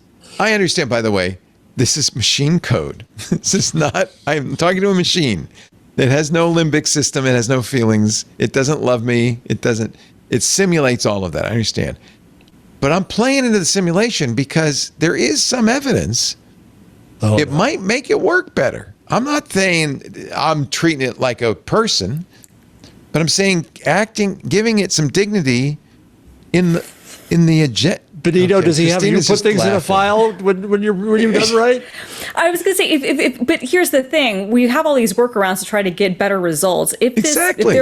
If there was actually, like stuff here, it's just going to go in the system prompt. So I still feel right. like this is. Yeah. So I still feel like this is a certain point, like you having like your laurels folder and all of this other stuff is just kind of like us. Getting around things. Look, is it an interesting philosophical question to go, what is humanity? What is this? What is that?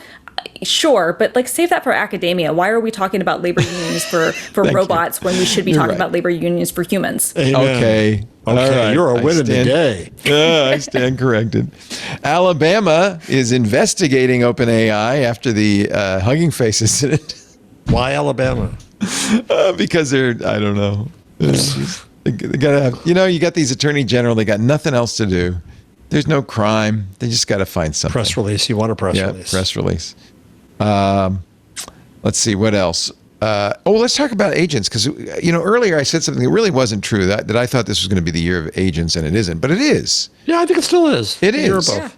And one of the big stories of the last week has been Grokbot. And actually, I think this is kind of a secret weapon for a lot of people. I think you have to have a expensive account with XAI. I think you might have to have, I don't know if you need not super merely heavy. a check mark. Yeah, I don't think it's a $30 account. I think you have to have a more expensive account. I have super heavy. That's what he calls it. But I got it at a deal. It was $99 a month. Yeah, I've So got to I thought, upgrade to super for $30 a month. Okay, so for $30 a month, you get these little things. Now they're I'm running. not paying Elon. I know. I don't blame you. I don't want to give Elon any money either. But it's part of my job to test this stuff. And they're running on a computer in the cloud. This is what's interesting. You're not running on your OpenClaw, your Mac Mini. You're running on their servers. So it's persistent. It has memory. And it will spawn more bots. And so you can have a variety of bots. People have hundreds of bots. Have you played with it at all, Christina? I have not used Grokbot, but I've used things like it, and I think it's really, really interesting. And I think that this is one of those things, especially as we kind of enter a computer crunch, or Ramgeddon and whatnot. For as much as people would like to do things locally, and this was the promise of cloud computing to begin with, right? It was that you can access things from anywhere. You're not tied to the physical hardware necessarily.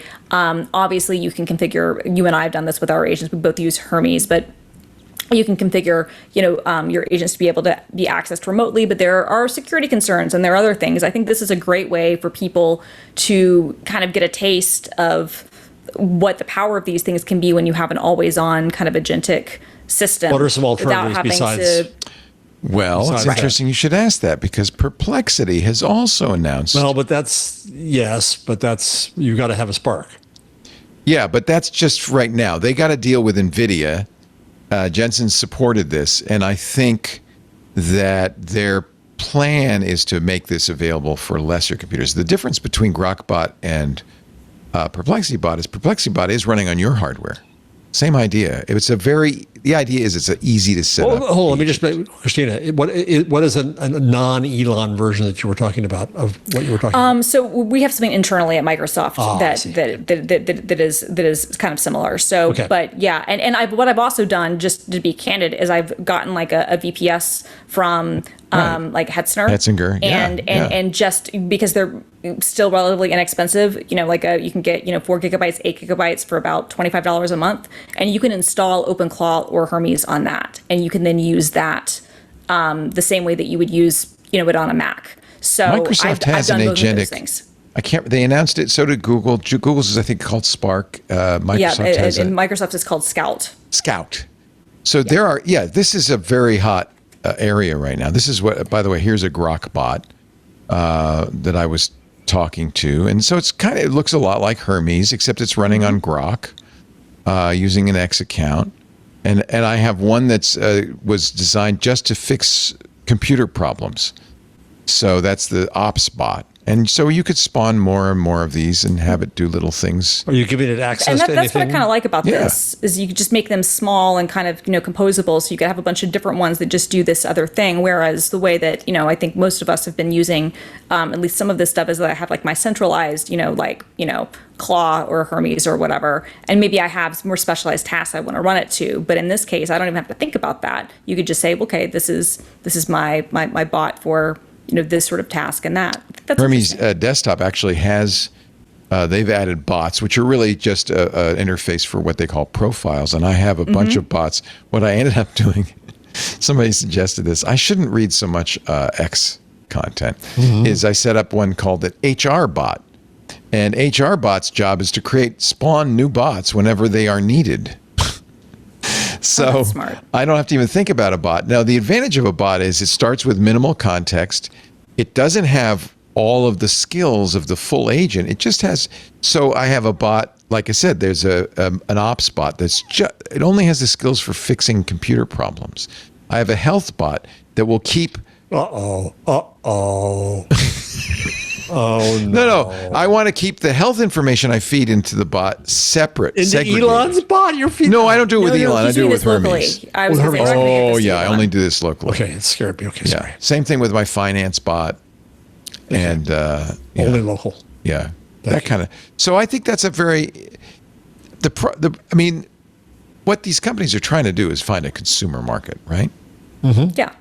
Yeah. And I think that there is one. I think that the pricing will become the interesting thing. I mean, but yeah, I think this is what everybody's trying to do. I think there's a much easier enterprise story, to be totally candid, just because of what people are going to be willing to pay. I think this is also an opportunity for Apple at some point if they ever want to do, something in this space where you could, interact. But like in a lot of cases, like when I first played with OpenClaw, I did do it on a local machine, but then I almost immediately put it on, just a VPS that I had just to see how it would work. And I was impressed.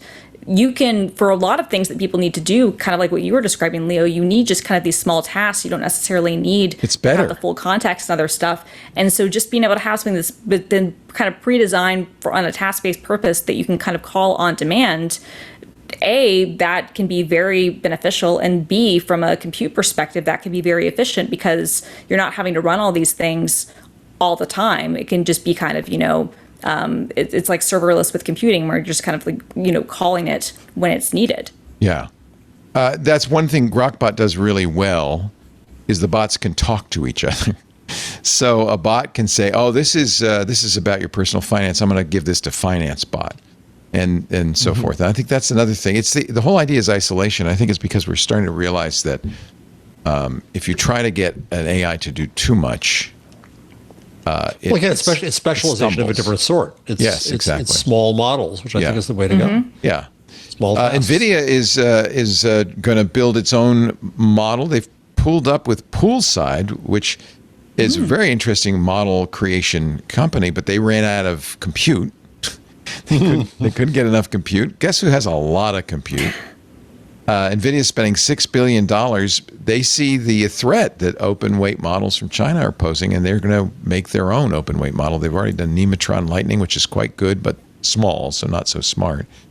And they made a deal with Poolside to create. I would far prefer to run a model this is from one of those NVIDIA wonderful deals where weight. they didn't acquire them. They gave them a bunch of money to acquire the licensing and a bunch of engineering staff. Right. Management stays there to keep doing stuff. So it's an interesting deal. Yeah. Yeah. I really admire Jensen Huang's vision in all of this. Well, I think it's also smart just in terms of diversification. Like you want to be everywhere. Literally everyone is using your chips, but you should be part of the, you should have vertical integration if you can too, whether it's open weight or proprietary. Like if you're already controlling the chips that everyone is using, and everyone is, even, companies that don't want to use you are having to use you. You should be part of the whole conversation. I would obviously prefer for them to be open weight, but even if they weren't, I think this is an area that NVIDIA needs to be in regardless. Yep. And they went into the inference chip business as well. And they're obviously in the hosting business, and they're in the software business, and the OS business, and building your own hardware is interesting. Microsoft did this with their May chips, which are some sort of weird quantum chips. Google's obviously done it with Tensor. Google's done very well with Tensor. Very, very well. Incredibly well. In fact, that's one of the reasons why Google Cloud has been as successful as it's been in terms of, AI stuff, is because, they haven't had to solely. Do they run NVIDIA GPUs? Yes, they do, and you can. But, the models don't have to, because Google's built their own hardware, which I think has been a big boon to them. And, that was it was a good investment. That was one of the big points, actually, of the OX Alpha release, is it was all run on ZAI's Chinese chips. Those 100 trillion tokens they offered for free for a week were running on Chinese servers, no NVIDIA chips. And I think that also probably got Jensen's attention just a little bit. Now, one of the things we do on the show, Christina, is we also talk about the downsides. It's not all, cookies and cream out here in the AI world. This one actually scared me a lot. In fact, so much so that I sent an email to my friend Daniel Suarez, who wrote a book you might remember called Kill Decision, about drones, making AI drones making decisions about who to kill in combat. I'm hoping he has a new book coming out in the spring, and I'm hoping we can get Daniel on the show to talk about that, because he's been quite prescient. And he says, I talked I do a lot of research on my books. I talk to the military. They're well aware of this. Well, it's actually happened now. An autonomous drone from Russia, guided Keyword being entirely by autonomous. AI, killed 3 Ukrainians in the war, and it was running an Nvidia chip, a contraband chip. Russia's not allowed to buy these chips, but of course there's a black market. I don't know if this is the first. It's the first publicized example of an autonomous AI killing machine. And I think this is just the beginning. And so not a good day for humans. In fact, I think the drone actually killed some innocent civilians. They were trying to attack tanks at a gas station. And they'd been trained on the tanks, but they kind of missed and they killed some civilians. And so this, according to some experts on this, is the first documented case in which civilian deaths were caused by AI. I don't even know how these drones, what weaponry they use. Do they come just down and just explode? Yeah, they're just flying bombs. They're kamikazes. Kamikaze, yeah. Yeah. Inside it was an Nvidia chip. In fact, because it wasn't encrypted, the Ukrainian military could see exactly what models had been uploaded. They were looking at visual landmarks. They looked at the code, which revealed what kind of targets the drone had been trained on, like propane tanks. That's what this drone was apparently aimed at. So we knew it was going to happen at some point. It's a little scary. Speaking of Grok, Elon's not happy. Good. Elon, first address to Cursor, because remember he bought Cursor, which by the way I think Cursor's behind the Grok bot, by the way. Makes sense. Yeah. It makes sense. It's interesting too. We didn't mention this before, but Cursor, and I'm sure this changes now. You know, they fine-tuned on top of Kimi 2.5 and created their model Composer, which was open weight and a very good coding model. Yeah. And I'm very interested to see what, if anything, they do with future models that, you know, I'm sure that they're all in on Grok now, but that was kind of an interesting, you know, isn't it? I'd meant to mention that earlier when we were talking about customizing model stories, is that was a company that had done that, where they'd customized their own, you know, based on Chinese open weight models. But I imagine that's probably not going to be the case anymore. Musk talked to Cursor leadership and said, "We're falling behind and it's up to you." By the way, 45 people have left Cursor since the acquisition by XAI. But this is normal in AI now. People move around. Well, I mean, and you don't know when people's options are due and anything else. I mean, you know, if you joined the company early enough, you might have gotten a really good payday, and now you have a great thing on your resume, and you can go do a startup, right? Yeah. Like there's any number of reasons why people would leave. Yeah. All right. I think we should. Poor Christina. She came here for half an hour, and we've kept her here for 2, and I am very grateful. Very. Thank you, Christina. It's wonderful to have you. Again, Christina works hard at GitHub, where she is developer relations dev advocate. What do you talk to devs about? I mean, all the stuff that we're talking about now. How are you building tools? How are things changing, right? Like like at the beginning of this kind of conversation, there are plenty of people in this audience who don't know what GitHub is or how it works until they started, working with AI tools and whatnot. And so a lot of it is just kind of explaining those things. And sometimes it's also talking to more established developers about, okay, how are you now using AI in your workflows that you didn't before? Sometimes it's not about AI at all. It's just about, somebody wanting to build something cool. So it's kind of across the board. Well, they're very lucky to have you, and we are lucky to have you, and I thank you so much for sticking around. We're going to take a little break and do our picks of the week. If you have a pick, I didn't prepare you for this. You didn't. You did not. I will try to come up with one. Think of a pick. I have a couple, and Jeff has more than a few. You're watching Intelligent Machines. Jeff Jarvis, Christina Warren filling in for Paris. Paris will be back next week. And laughing at us for forgetting. all of that.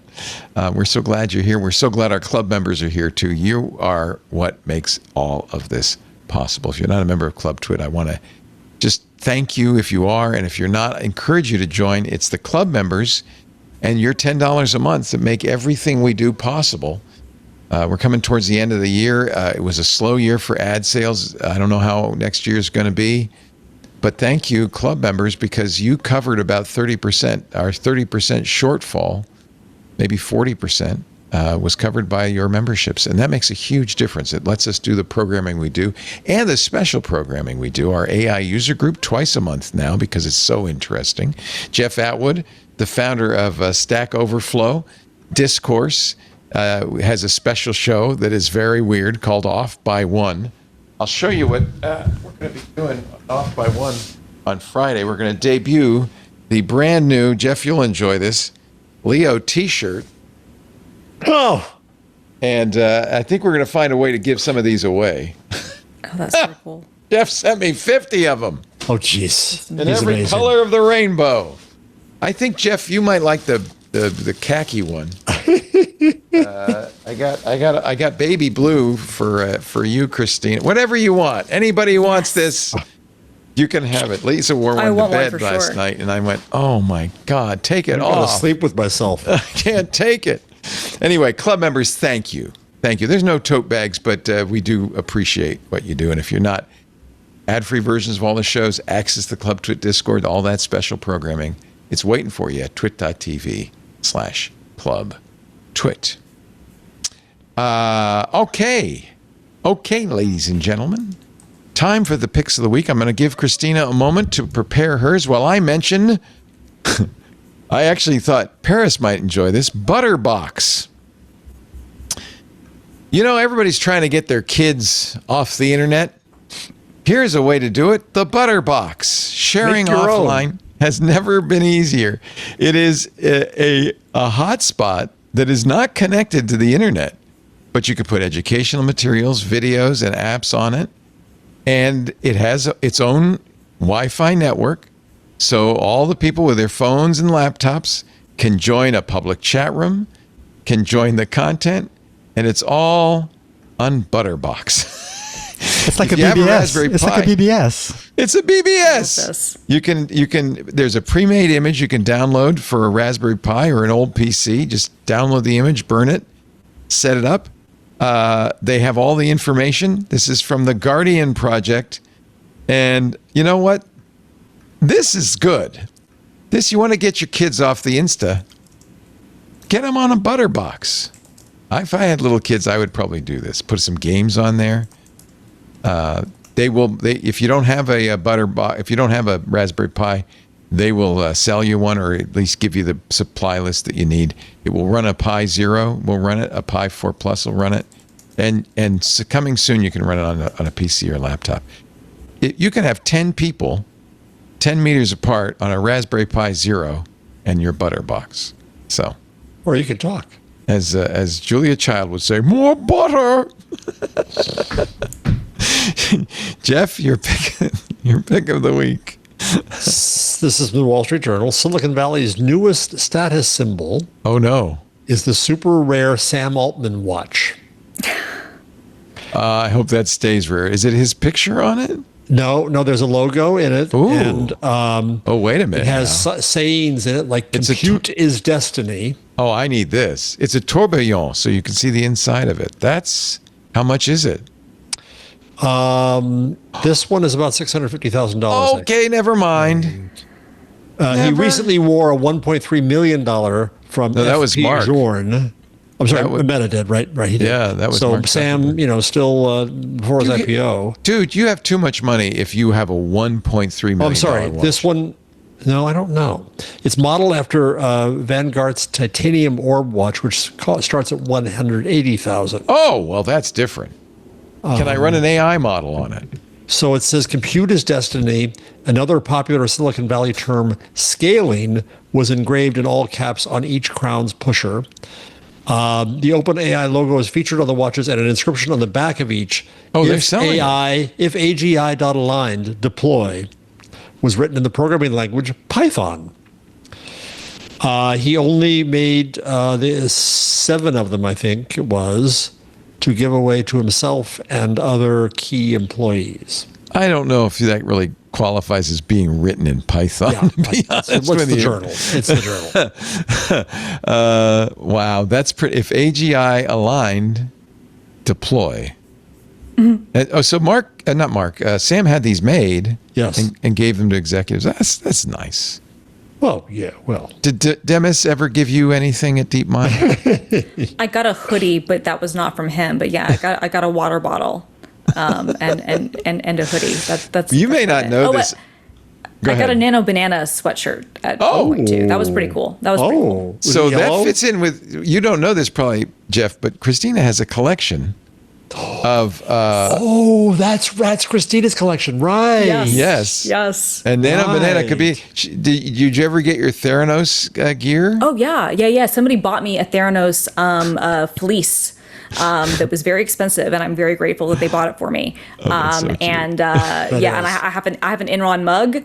I'm actually today. This is funny. I'm wearing a shirt for Atom, which was GitHub's dearly departed. I love the Atom text editor. That was a great text editor. It was a great text editor. It was part of Electron, and when Microsoft acquired GitHub, it did not make sense to have the much more successful VS Code and also Atom. But I obviously had Look to at buy that. An Atom T-shirt. I had to buy merch for our canceled products because I think that's funny. That's coolest. So yeah, I have a whole thing of things. A viewer actually sent me, this was years ago now, and I wish I could remember who it was so I could thank them, sent me tech TV stuff, Leo. I have a few tech TV things. So your closet is basically a F t-shirt. company. Yes, that's exactly what it is. Thank you, and thank you for getting the reference. That's exactly what it is. My closet is F company, and it's been a thing that I've been collecting for I don't even know how long.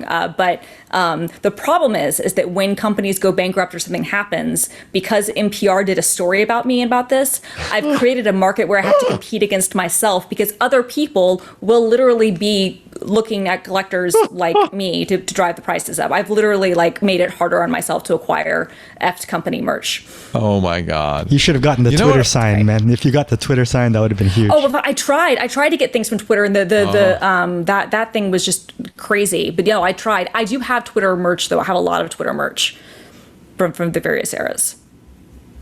With birds, not X's.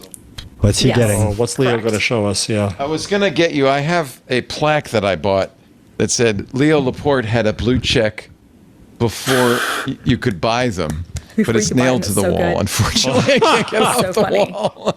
That's so funny. I have a pick for you, Christina. Christina vibe coded a GitHub game. Oh yeah, this was cute. Yeah. Tell us where that is. That is it's at filmgirl.github.io slash I'm on your GitHub. dash copilot. Let me find it. It's in one of your. Oh, you have almost 60 repositories. Oh, I have so many more than that. Flappy I just put it in the Copilot. chat. There it is. It's filmgirl.github.io slash flappy dash copilot. Look at this, Jeff. I built that with Kimmy, and it, I don't know. I think it took me less than 10 minutes. It was What's great? It has all the GitHub, there's GitHub stuff like Yes. merge conflict. You hit a breaking change. Super cute. Am I going to get in trouble for the music? Whose music is this? I don't know whose music that is. Oh, that's not your game? No. Oh, I probably have something else open. I was Never gonna mind. say Let's stop it right I was now. gonna say my music is just an HTML5 app. It's just beeps and boops. It's just whatever the model put in, but it is very funny. I probably still have Suno running from the previous show or something. Anyway, very cute. Very cute. That's on Christina's Film Girl GitHub repo. Yeah, I just if you gave wanna play it that URL, but yeah, that was just a dumb little thing that it's so took cute. me 5 minutes. It's But great. it's so cute. Yeah, it works on mobile actually, which is I was very impressed with the model for because I was not expecting that. The fact that I was like, oh, okay, it actually works on mobile. Okay, cool. Of course it does. Kimmy's brilliant. What are you using for your model for Hermes? I use Sol usually, but it just kind of depends. Well, it depends on what I'm calling to. So if I'm locally, I'm using GLM. But if I'm calling out, then I'm using GPT. I may be using GLM myself. It looks pretty good on here. Might be I've used an replacing- older version of GLM is what I've done, actually, because you told me about it, and I was like, oh, I should try that. And I really like it. Over. Yeah. Yeah, I like it too. So that's what I switched over on my framework for my local model. Yeah. Yeah, I want to. The context is a little small. DeepSeek V4 Flash has a much larger context, so I'm gonna have to figure out if I can tweak it a little bit. You know, it's fun if you're around on a day that a model gets released, go over to X and watch everybody compete to create the better recipe. I had three different recipes to try before 9, and it was incredible. Yeah, It's wild. no, it's crazy to see everybody's stuff come out and everybody's prompts and everything else. It's a fun time. People are great. They're just really into this, and it's a very exciting time to be into AI. And Christina Warren, I thank you so much for spending so much of your afternoon into the with us. lurch. Thank you. Yes. Well, thank you for having me. This was a delight. I was not expecting to be able to stay the whole time, but I was able to, and this was a delight. Thank you both for letting me. You're a delight. Thank you for letting me rant about. Thank you.